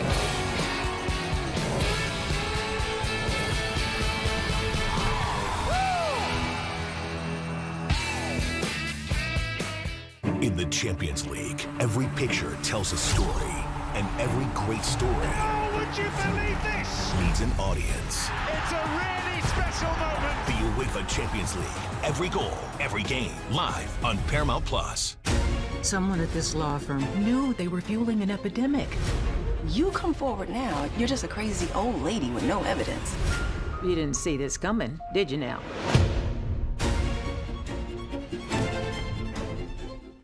This is European soccer's biggest stage. Written in the stars.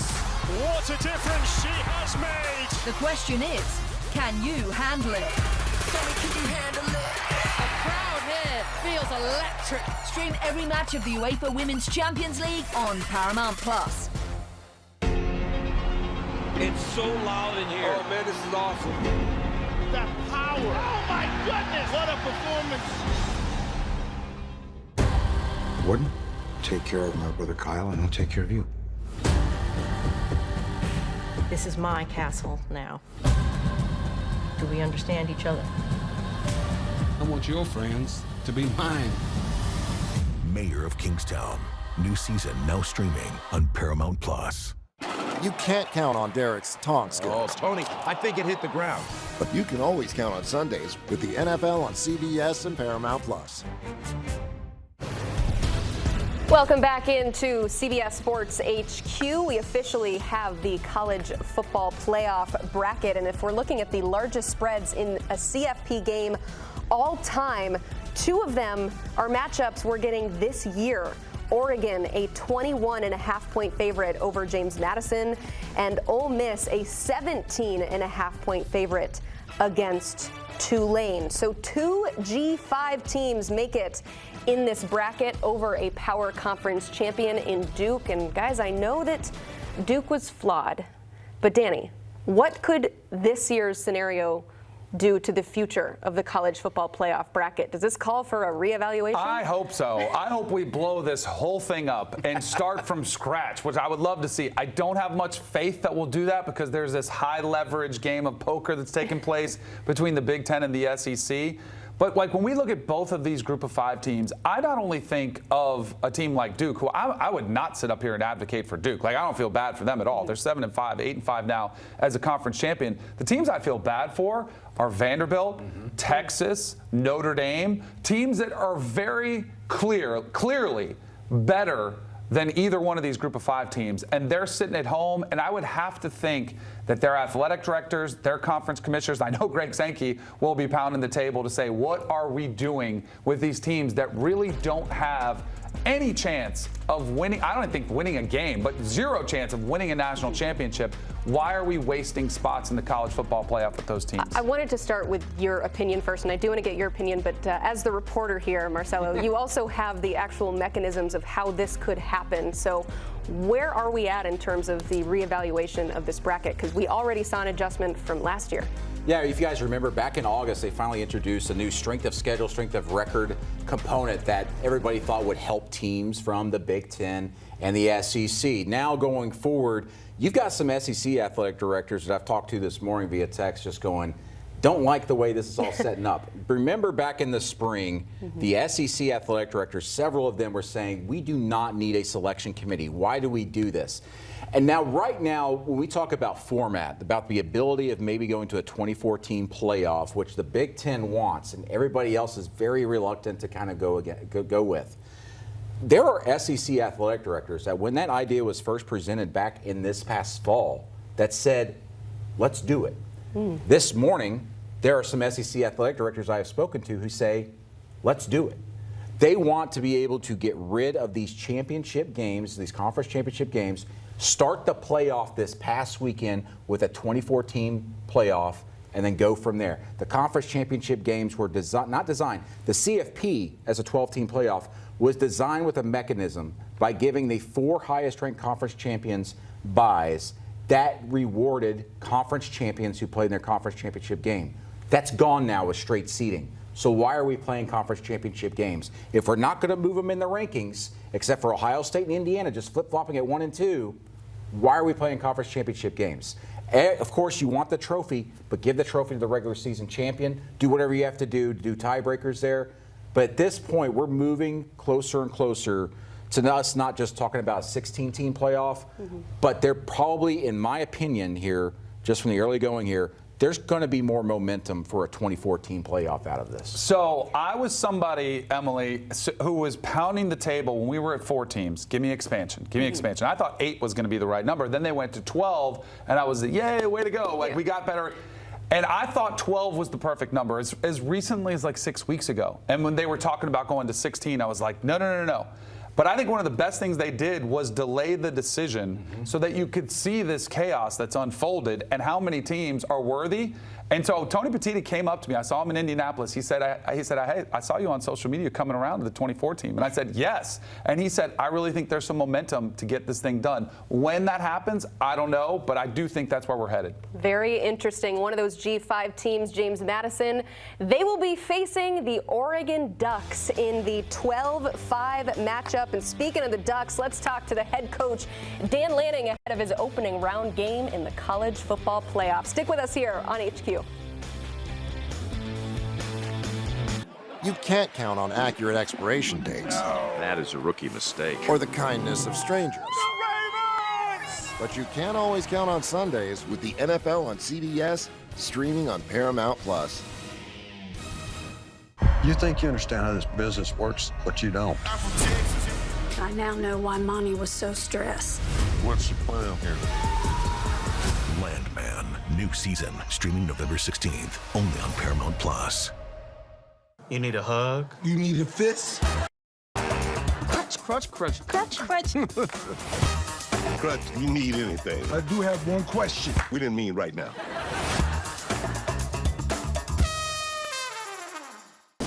You talk to people, they don't see the badge. I talk to people, that's all they see. I got worried you coming up here without an escort. I can handle myself. I'm going to spend the rest of my career protecting my father's mission. We don't quit.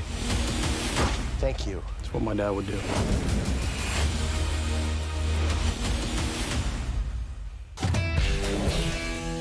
Being on the road, I don't think it's a job. I think it's a calling.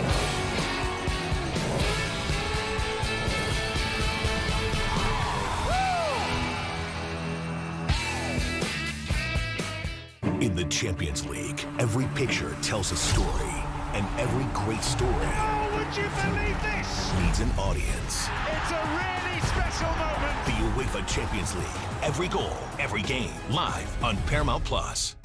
Someone at this law firm knew they were fueling an epidemic. You come forward now, you're just a crazy old lady with no evidence.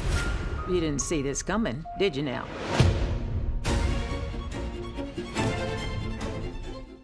This is European soccer's biggest stage. Written in the stars. What a difference she has made. The question is, can you handle it? Can you handle it? The crowd here feels electric. Stream every match of the UEFA Women's Champions League on Paramount Plus. It's so loud in here. Oh man, this is awesome. That power. Oh, my goodness. What a performance. Warden, take care of my brother Kyle, and I'll take care of you. This is my castle now. Do we understand each other? I want your friends to be mine. Mayor of Kingstown. New season on Paramount Plus. You can't count on Derek's taunt skills. Oh, Tony, I think it hit the ground. But you can always count on Sundays with the NFL on CBS and Paramount Plus. Back here on CBS Sports HQ, we continue to react to the college football playoff bracket, which is officially out and does include the 5th seed Oregon Ducks. After finishing 11-1, they will face G5 representative James Madison, the Sun Belt champs, the Dukes. They're in the 12-5 matchup. Winner moving on to face number 4 Texas Tech. But before they get there, they got to win their opening game. So let's welcome in the head coach of the Oregon Ducks, that is Dan Lanning. And Coach, we were joking before you came on that the work never stops. But what does the work look like now that you have your opponent? Yeah, well, we start breaking down James Madison immediately. Excited to get in there in the office and start to attack these guys. They've got a good football team, and I'm just as excited about what this environment's going to look like here at Autzen. This will be the first time ever, that a game was played here in December, which will make it a really special opportunity. No doubt. I mean, you guys are going to be absolute. That place will be rocking without question. Last year, a big topic was the time off between games for you guys with that first round bye. You still have a lot of time off. I'm sure you got some work done last week with your team. What are you going to do differently in the lead up to this game versus James Madison? Well, this past week was certainly part of that difference. We had guys finishing up classes, and we really gave ourselves an opportunity to recover. Got some lifts in, but there wasn't a lot of football for us this past week. I thought that refresh was good. That way we can hit the ground running this week, and we were certainly hoping for the opportunity to get to go play a football game early, and this worked out for us to have that chance to go, get back out there on the field. I thought that was a really long break last year, and it was tough to handle. So ultimately, this shaped up into an opportunity for us to go get a game, which we're excited about. Hey, Dan, congratulations. You get to welcome Bob Chesney into the Big Ten early here before he goes to UCLA. What do you like about the way his coaching style and the way he's kind of be able to propel this program into the playoff with so many people doubting them and thinking they shouldn't be in the playoff? Well, ultimately, you learn about the team relatively quick, right? We've kind of been paying attention the last few days and the last few weeks to their team, and you see a guy that's won everywhere he's been, a team that's had incredible success, and obviously has won games in unique ways and been able to really attack. So, a lot of respect for them and their team, the job they've done. It's hard to be in this position in college football. I think we all recognize that, and excited for that opportunity to play these guys. Coach, how would you describe your team's hunger, considering what happened last year in the college football playoff, their readiness, how they're feeling going into this first game? Well, I think it starts with us just focusing on what's on our plate, not worrying about looking at others. And, there's a lot of distractions that occur this time of year, with coaches getting opportunities, players having opportunities other places. And it's really about maintaining that focus and staying sharp as you go throughout the playoffs. So our guys are hungry. We've used every opportunity throughout this season and previous seasons as an opportunity for us to grow. And I think that's the big thing you recognize with this team is they've continued to get better throughout the year and building off moments like last year. Coach, it's been a very, very interesting month with the coaching carousel that's been spinning, and there's been a lot of tension brought to the calendar, which hopefully will get fixed one day. But now you're in a unique position because both your coordinators taking other jobs, and they're going to be sticking around. You were in that position. How much did your experience at Georgia when you stayed around, how much does that help you kind of navigate these and give advice to both Will Stein and Tosh Lupoy? Yeah, that was certainly a rewarding experience that doesn't happen unless, Coach Smart was on board with me having that opportunity and Oregon was on board with me, handling it the right way. But that was really important to me to finish things the right way at Georgia before I came here. And I want them to have that same opportunity. Both, Coach Lupoy and Coach Stein recognize they don't get that job if it isn't for our players, if it isn't for the job that they did here. And they both want to leave on the right note. And there's no better way to do that than to have a playoff run and go attack. Well, I can't wait to see Autzen Stadium in the playoff. How rabid is this fan base going to be? I was there for the Ohio State game last year. It's one of the loudest environments I've ever been in. I would assume this might top it. Yeah, it'll be an unbelievable atmosphere. I'm excited to see our fans. I think this is something they've been really excited and hoping they might have the opportunity to create. And that's one of the cool things about the college football playoff is an opportunity to play in Autzen. Our fans are going to be electric. There's no doubt about that. And it's just something special you don't know that you ever get a chance to be a part of. And to have that happen for us, it's going to be unbelievable. Love it, Coach. Thank you so much for taking some time today. We, of course, very high on the Ducks. Danny just picked you to win the whole thing. So best of luck moving forward. Appreciate you guys. Have a great one. Appreciate it. Dan Lanning officially in the bracket number 5. They're your pick, Danny Cannell. What is it about? I don't know if that was like a good thing or a bad thing for him. He's like, I don't know, did I just jinx him or what? Besides, eyebrows went up a little bit. And I do think it is a very unique situation where both coordinators are kind of double-minded, but I do think his experience that he had at Georgia when he took the job at Oregon will help him navigate these waters. But again, to me, it all comes down, and the thing that jumped out to me is he said they've already got work, but they didn't do a lot of football as they're kind of healing up, getting guys back. And I think the layoff last year, he's going to approach it differently, and they'll be ready to go. And they're going to be on one. You mentioned the motivation factor. I guarantee you that Rose Bowl loss to Ohio State has driven him nuts and all those players that were on that team last year. I know there's a lot of new pieces, but I guarantee you they're going to come in with a mindset that they can do what Ohio State did last year, flying under the radar, get in, and once you get a seat at the table, it's all about running the table. Also something that Ohio State did last year, they lost. That didn't happen with Oregon until they reached the playoff, and that was something that I asked Dan Lanning a few weeks ago, just how much you learn from those losses. Where have we seen maybe some value in taking a few bumps along the way as you enter the playoff? Well, I mean, we saw with Ohio State last year. Obviously, losing your rivals is much different, but the way they kind of motivated them and they went into the playoff and just absolutely blew everybody out. We all know and we all saw that. I also think a big thing here, you mentioned the players being able to experience that last season. More importantly, how about the coaches who experienced that and learned from it and the way they handled things those 2-3 weeks going into the game and how they'll handle things here over the next 2 weeks going against James Madison. Listen, this game is not going to be close. It shouldn't be close or whatever, but this is an opportunity, one, for them to get healthy, but also work out any kinks and show the world that we're serious. We're going to be able to win a national championship. And then also something for these coaches. I hate saying warm-up game for the playoff, but this is a warm-up game for them, and the coaches are going to be like, all right, we know what it's like to win in the postseason now after all the struggles we had last year. This could be something really, really beneficial for them. And as you mentioned, with them going against Texas Tech, what a fantastic matchup that could be. And another thing, I keep talking, Tech is not going to be in the Cotton Bowl with a big home field advantage there. And I think that's bigger. They're going to than the Orange Bowl right now. Yeah, that's going to be fun.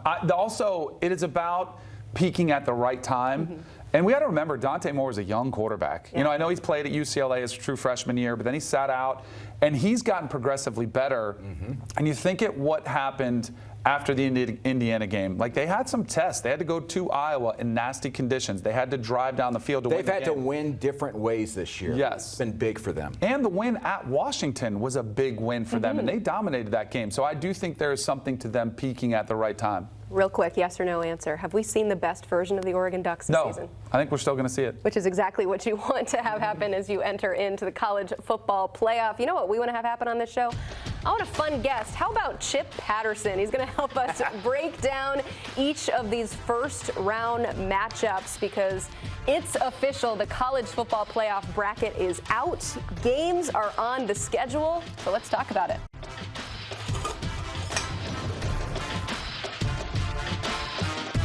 You can't count on accurate expiration dates. That is a rookie mistake. Or the kindness of strangers. But you can always count on Sundays with the NFL on CBS, streaming on Paramount+. You think you understand how this business works, but you don't. I now know why Mommy was so stressed. What's the plan here? Landman, new season, streaming November 16th, only on Paramount+. Need a hug? You need a fist? Crutch, crutch, crutch. Crutch. Crutch, you need anything. I do have one question. We didn't mean right now.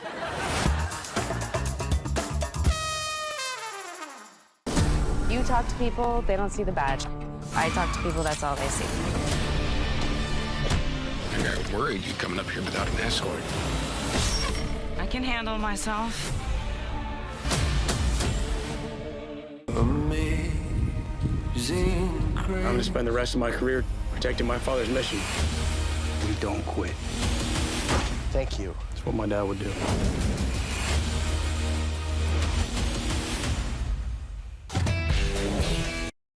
Being on the road, I don't think it's a job. I think it's a calling.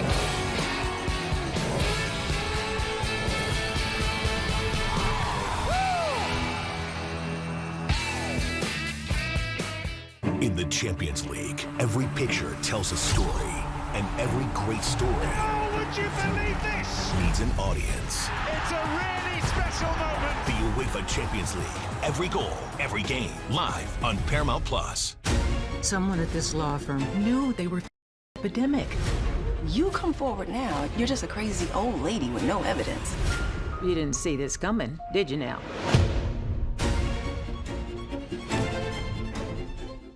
This is European soccer's biggest stage. Written in the stars.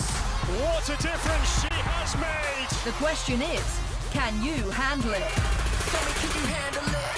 The crowd here feels electric. Stream every match of the UEFA Women's Champions League on Paramount Plus.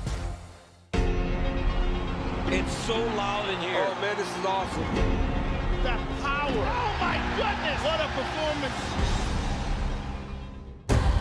Warden, take care of Brother Kyle, and I'll take care of you.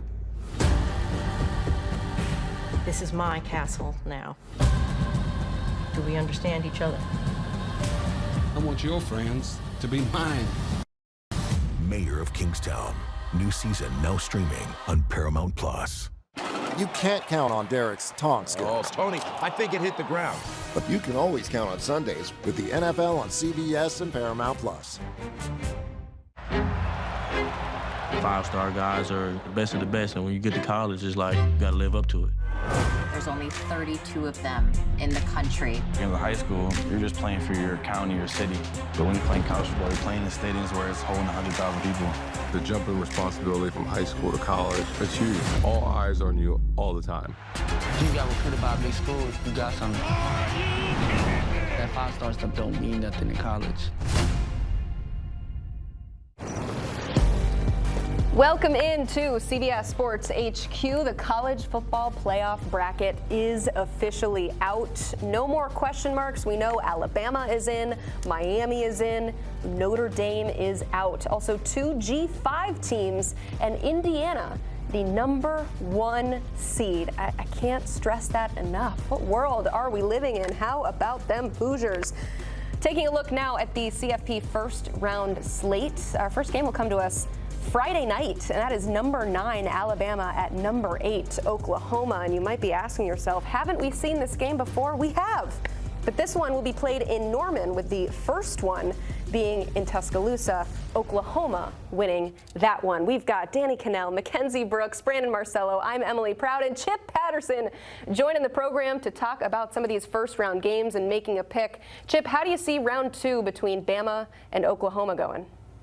I see this is going to be a great opportunity for the Crimson Tide to do a few of the things that they did not do in the first matchup, and that's number 1, take care of the daggone ball. All right, the Crimson Tide outgained the Sooners by a significant margin and yet fell by the narrowest of margin, and I did not see Oklahoma's offense do a lot, especially on a down-to-down basis against Alabama, to think that they're going to be able to all of a sudden wake up and in this off time be able to magically find a new way to have success when they do have the football. Now, I do think it's going to be low scoring again. I think it's going to be a rock fight. I mean, heck, look at the unders in the 40s for you shorties. I think it'll be under 40.5, and I think that Alabama will win covering the 2.5.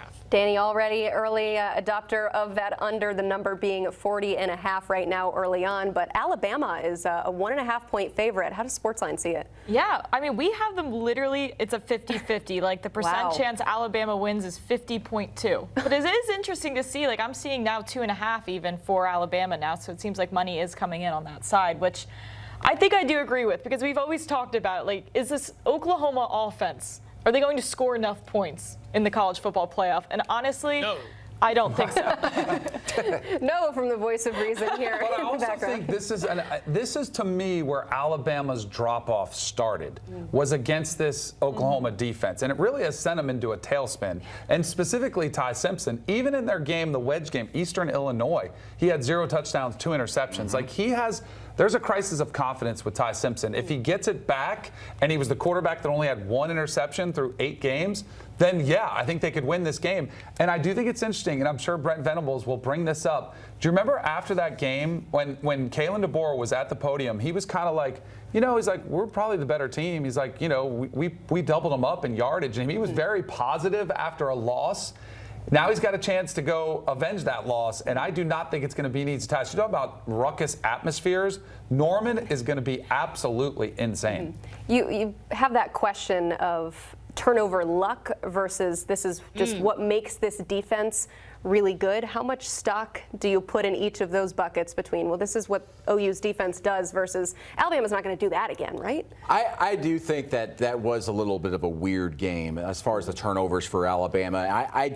Even on the road, I think it's going to be very difficult for OU to be able to force multiple turnovers, and especially, as I mentioned earlier, Alabama, quote-unquote, should be healthier. They should have most of their guys back. Heck, they sent out a piece of paper to reporters like me and said, hey, we got 13 players who didn't play in the SEC championship game. They're going to be available in round 1. Please put us in the playoff.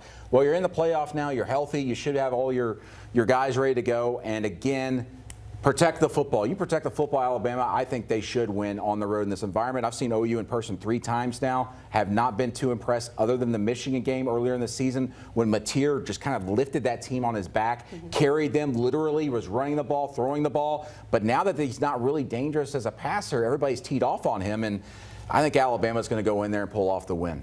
Wow. Okay, let's go to another first-round game between Miami and Texas A&M. This is not a rematch, so a fresh look at this. Chip Patterson, how do you see this one playing out between 10 and 7?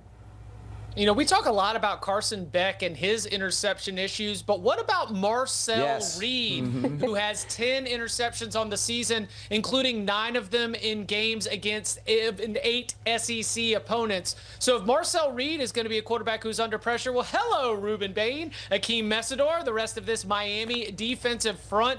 I think that even in an environment in College Station that is going to be very difficult, this is going to be a game that Mario Cristobal is going to get back to his bread and butter. He's going to be getting back to trying to win this thing in the trenches, and I think that that's where some of the skill players are going to have to step up. A Kevin Concepcion for Texas A&M, a Malachi Toney for Miami. And from the vibes department, I wonder if Miami is going to be a little bit renewed with its focus, a little bit renewed with what it can bring to the table by having this second life of thinking that you might be out of the college football playoff and now you are back in.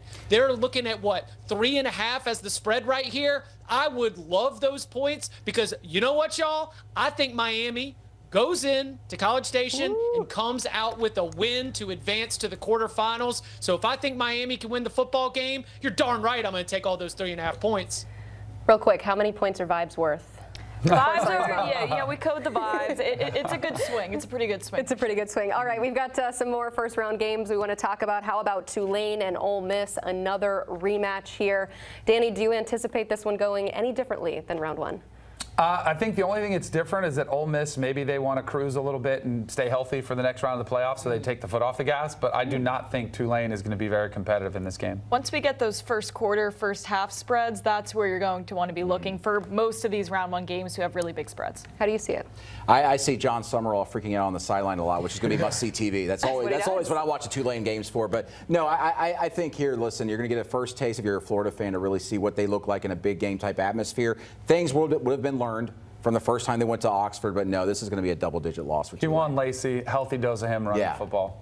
Yeah, just make it easy. But how about Oxford? Congratulations on hosting a playoff game after the wild month that you just went through. The Grove. The Grove. So, Chip, we spoke with Dan Lanning, and I think it was pretty telling that none of us asked him, how do you make sure your team does not overlook your first-round opponent in James Madison? Is there anything that you see with the Dukes that could potentially cause some trouble with the Ducks?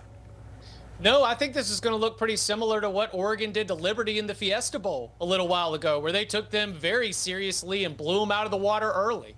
I think this is an opportunity for them to be a tone setter, to celebrate with their fans and build a little bit of juice and a little bit of confidence as they try to prepare for what Dan Lanning hopes to be a deep march in the college football playoff, especially after the one-and-done showing from a year ago.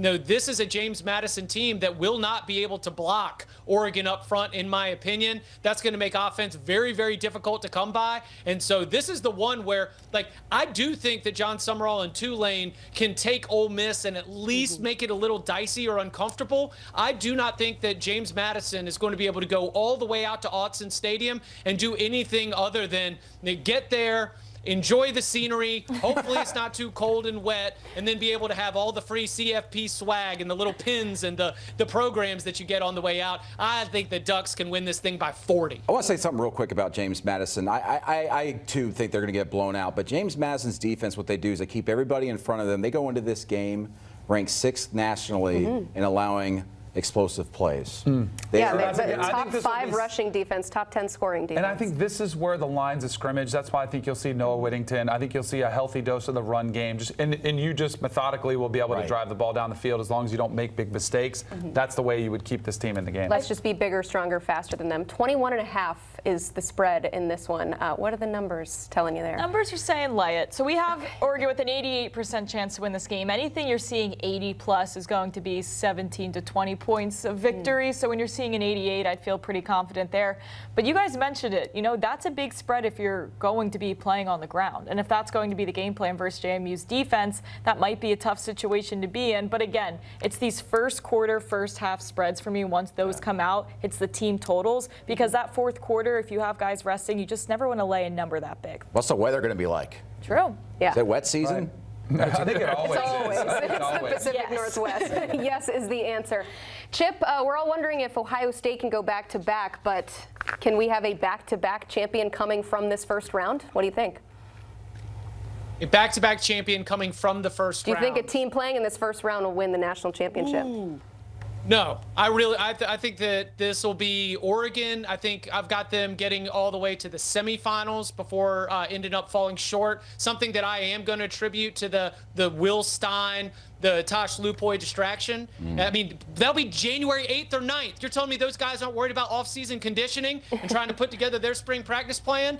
I think that we are going to see a lot of Big Ten rolling deep in this field, but I think that in Indiana, an Ohio State, I wouldn't be surprised if we end up seeing those two teams meet up again in the championship. So, yeah, I'm Georgia in the mix as well. I don't think any of these first-round teams win it all. A lot of storylines with the coaches. Also, 2 coaches in this first round have already accepted jobs elsewhere, and that is Tulane and James Madison. But as you said, the assistant coaches, certainly a big storyline in this one, moving on to head coaching positions. But guys, we have games. December 19th, December 20th. Mark your calendars, clear your day. The college football playoff will be here before we know it. We've got winners and losers on the other side.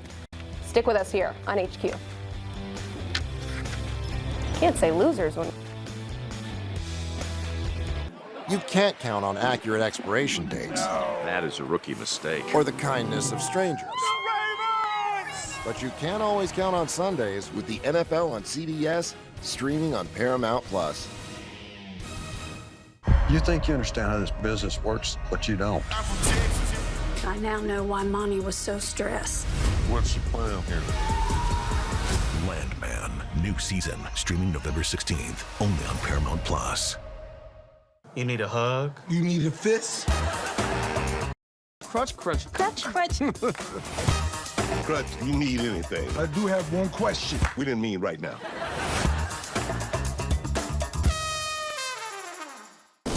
You talk to people, they don't see the badge. I talk to people, that's all they see. I got worried you coming up here without an escort. I can handle myself. I'm going to spend the rest of my career protecting my father's mission. We don't quit. Thank you. That's what my dad would do.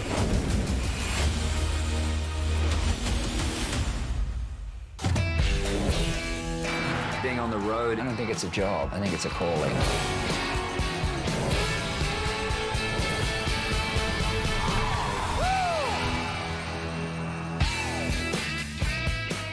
In the Champions League, every picture tells a story, and every great story would you believe this? needs an audience. It's a really special moment. The UEFA Champions League, every goal, every game, on Paramount+. Someone at this law firm knew they were fueling an epidemic. You come forward now, you're just a crazy old lady with no evidence. You didn't see this coming, did you now?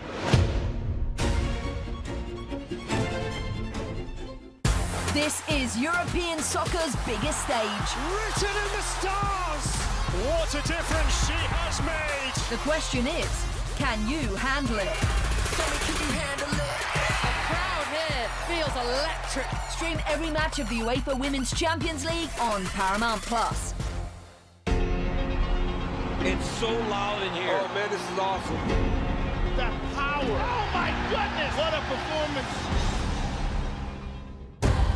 Wouldn't take care of my brother Kyle, and I'll take care of you. This is my now. Do we understand each other? I want your friends to be mine. Mayor of Kingstown. New season now streaming on Paramount Plus. You can't count on Derek's taunt skills. Oh, Tony, I think around. But you can always count on Sundays with the NFL on CBS and Paramount Plus. It's here. The college football playoff bracket is set. We have games on the schedule. We have teams in, we have teams out, and the debate could end, but you know, that's what makes it fun, is we will continue to talk about this, which means that there are some winners of the day, but there are also some losers of the day. So we're going around the horn with the whole family here. Damian, start us off with your winner. The Alabama Crimson Tide. I mean, come on. The performance that they had last night, and they didn't move in the rankings at all. Like, nowhere were they punished for that performance or how they've been playing as of recently in the past couple weeks. Playing that way yesterday and then still getting a college football playoff berth and having an opportunity to compete for a national championship, Alabama's got to be my winner. I'm going to go with Georgia as my winner. I love the seeding they've got at number 3. I also think this is going to be a revenge tour for Kirby Smart. Right now, you look at him, Miami is not going to beat Texas A&M in my opinion, but Ohio State and Georgia in those semifinals going down, I really like that matchup for Georgia. Listen, Georgia, rematch against Ole Miss, they're going to be able to get them, I think. And then you look at Ohio State in a rematch from a couple of years ago and something that really irked Kirby Smart. Plenty of motivation for the Bulldogs. You've got the Dogs winning it all. Yes, they're my national champion this Loving year. the vibes coming from this side of the table. I'm actually go with my winner is the loser of the Big Ten game, because I'm not so convinced that that 1 seed's a great spot to be. Yes, we know what the floor is for an Alabama team, but we still know what the ceiling is and what the potential of this team could be. So I'm looking at Ohio State. You could potentially be playing the Canes, and the model's never been high on Miami. We just see those losses and the floor of that team. That's really what we're looking at here. So I'm not mad at a 2 seed, and Ohio State still has our best chance to make the national championship here at the 2, better than Indiana at the 1. My winner is the ACC because there's a couple different ways this played out. If they're only going to get one team in. If it would have been Duke would have been the 12 seed most likely facing Oregon. Like, good luck, thanks for coming. Miami is your best team to have a chance to do some damage. And I actually think the matchup, I know it's tough to go to College Station. You have to go on the road. But I do think it's one of the weaker teams from the SEC, despite their record. I think Miami getting in for the ACC was the best case scenario. Chip? Biggest winner from this selection reveal is the U. Are you kidding me? They played 0 games and moved ahead of Notre Dame. I mean, the Fighting Irish got no luck, and they dropped, and Miami moved up, and I don't think the process was good at all, but the end result is that Mario Cristobal has his alma mater in the college football playoff for the first time in program history. So, yeah, you got to think that on this day, from where we were yesterday to where we are now, Miami is the biggest winner. Chip, you kind of joined us a little bit later in the day. We never got your take on that. Was that the right move, putting Miami in over Notre Dame after it was all said and done? I had Miami over Notre Dame before they released their first set of rankings when we were asked to predict it, and I looked like an idiot when one team's at 10 and one team's at 18 because I respected the head-to-head from week 4 to week 5 to week 6 all the way up till right now. If they had shown us 0 rankings releases and just given us this bracket, there would not be this controversy. That's why they need to go to the college basketball model, let our bracketologists fuel the arguments and the debates, and then they just give us the bracket, and we would not have to complain about how they twist their words and show, Emily, As I have said, this selection committee, their flexibility, their agility on the Mount Rushmore of selection committees, up there with 2023 and 2014. I mean, it's just the stones, the bravery, what they have done to be able to change from week to week. I think this only solidifies it. It would have been the right thing from the beginning to respect the head-to-head. We've ended where we should have been all along. So I wonder, does that make us winners or losers in this scenario? I've been sitting up here trying to rationalize for the committee. I'm like, well, I guess this is why you'd have Notre Dame ahead. Yeah, making sense of things that don't make sense. Exactly. Good try, but ultimately it's over. It's done with. Let's go through the losers now on this college football bracket release Sunday. Damian Harris, start us off. Who's a loser? Well, it's got to be Notre Dame, and it's exactly the opposite of what Chip just said. No games were played, and they dropped behind Miami. Not on top of that, we know that the Irish, they love their gold. They were given fool's gold all year long once these rankings started to come out. The committee said they're not in the same pod, so we can't compare the head-to-head. It's been that way for the past couple weeks, and all of a sudden, when neither team is playing, obviously Notre Dame isn't in a conference, Miami didn't make it to the conference championship, something all of a sudden put them in the same pod. The head-to-head now matters. Miami is your team in the playoffs, and the Irish are sitting there with no luck. So it's got to be Notre Dame as my biggest loser. I'm going to go with James Madison, a team in the field. We all saw this matchup coming, the 5-12. We all knew it, but still, it doesn't erase the fact that you have to go 2,800 miles across the entire country to go get shellacked by Oregon. You have no opportunity to win this game, in my opinion. It's fool's gold, but enjoy the trip out there, whatever.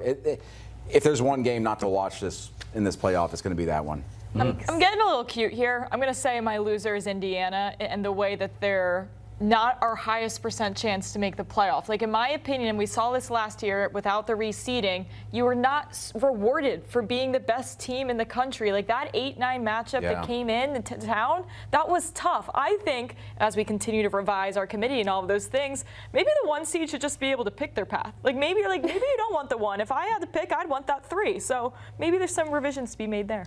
I would say I kind of want to switch mine and say the committee are the big losers because they have looked so foolish, and to Chip's point, and then you've got major voices of college football saying maybe we don't do this anymore. It's a bad idea. But I'll go with Notre Dame. I'm with Damian on this one. Notre Dame, to me, I thought both Miami and Notre Dame should have been in. I thought the committee was handed a gift on a platter with what happened in the SEC championship game. You could have easily said, you know what, that team did not look like a top 12 team in the country in Alabama. And even worse, not only did they keep them in the field, they didn't drop them one bit. So they deemed that completely irrelevant, the SEC championship game.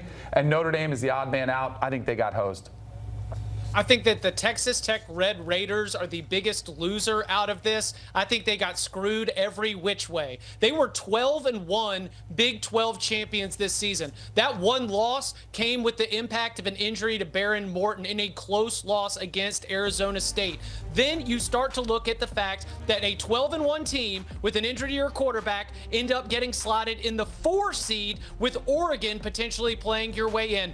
Oh yeah, and they could have potentially gotten in the Cotton Bowl. They don't get in the Cotton Bowl, so they don't get any home field advantage for their fans. Oh yeah, and they've got to go all the way to Miami. And when do they have to play? On New Year's Day at noon Eastern time. So congratulations, Texas Tech. You have had your best season in modern program history. And what are you awarded with? One of the most difficult paths, a very, very tough kickoff time and kickoff location. And so for a team that had 12 wins by 20-plus points, I think the seeding and the location of the game both really, really hurt Texas Tech in this spot. And they took the tortillas away. Yeah. I'm saying.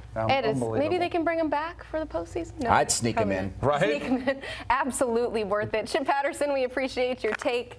Damian Harris, as always, congratulations to your Alabama Crimson Tide winners on this day. We'll just forget about all the things that were said beforehand about what should have happened with them, but ultimately the committee can say that they do not care about rematches and they don't try to avoid them because we got one in the first round of the college football playoff. You can't count on accurate expiration dates. No, that is a rookie mistake. Or the kindness of strangers. But you can always count on Sundays with the NFL on CBS, streaming on Paramount+. You think you understand how this business works, but you don't. I now know why Monty was so stressed. What's the plan here? Landman, new season, streaming November 16th, only on Paramount Plus. You need a hug? You need a fist? Crutch, crutch, crutch. Crutch, crutch. Crutch, you need anything. I do have one question. We didn't mean right now.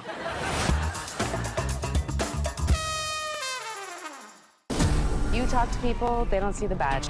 I talk to people, that's all they see. I got worried you coming up here without an escort. I can handle myself. I'm gonna spend the rest of my career protecting my father's mission. We don't quit. Thank you. That's what my dad would do.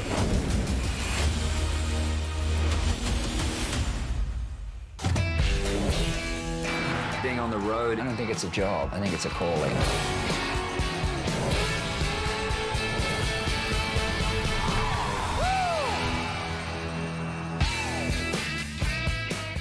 In the Champions League, every picture tells a story, and every Would you believe this? needs an audience. It's a really special moment. The UEFA Champions League, every goal, every game, live on Paramount Plus. Someone at this law firm knew they were fueling an epidemic.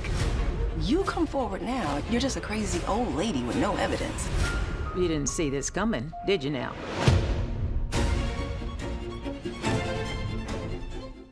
This is European soccer's biggest stage. Written in the stars. What a difference she has made. The question is, can you handle it? Can you handle it? The crowd here feels electric. Stream every match of the UEFA Women's Champions League on Paramount Plus. It's so loud in here. Oh man, this is awesome. The power. Oh my goodness, what a performance. Warden, take care of my brother Kyle, and I'll take care of you. This is my castle now. Do we understand each other? I want your friends to be mine. Mayor of Kingstown, new season now streaming on Paramount Plus. You can't count on Derek's tongue skills. Oh, Tony, I think it hit the ground. But you can always count on Sundays with the NFL on CBS and Paramount Plus.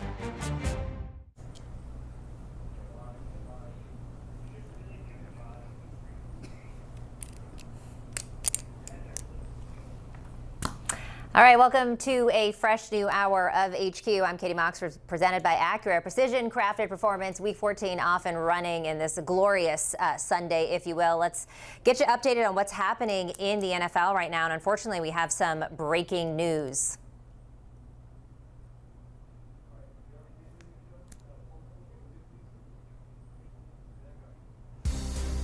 All right, so let's go ahead and take a look at what's happening with the Colts and the Jags here. Both of them tied at 8-4, and this was really to get in front of the division. Unfortunately, the breaking news is that Indiana Colts quarterback Daniel Jones has been injured with an apparent Achilles injury. Right now, looking at this box score, it is the Jags who are up 21-7. We are going to take a quick break. We're going to break it all down next.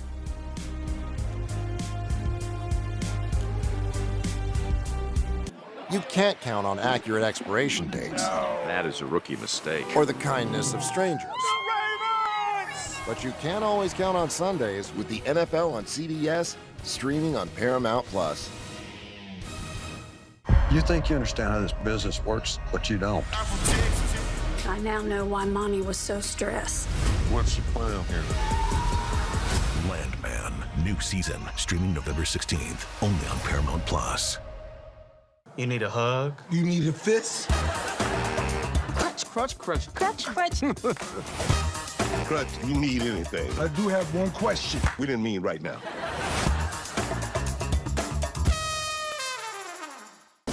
You talk to people, they don't see the badge. I talk to people, that's all they see. I got worried you coming up here without an escort. I can handle myself.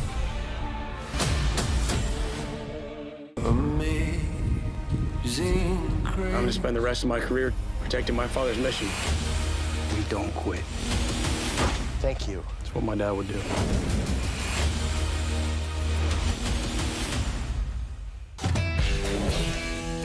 Being on the road, I don't think it's a job. I think it's a calling.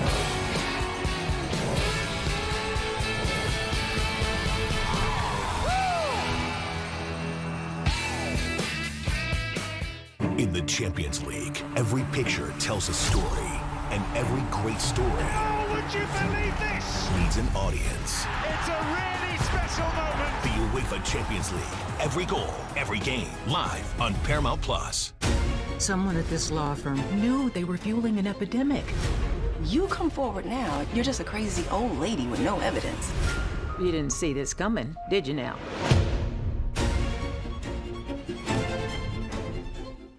This is European soccer's biggest stage. Written in the stars.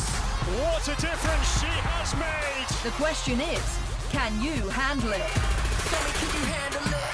The crowd here feels electric. Stream every match of the UEFA Women's Champions League on Paramount Plus. It's so loud in here. Oh man, this is awesome. That power. Oh my goodness, what a performance. Warden, take care of my brother Kyle, and I'll take care of you. This is my castle now. Do we understand each other? I want your friends to be mine. Mayor of Kingstown. New season now streaming on Paramount Plus.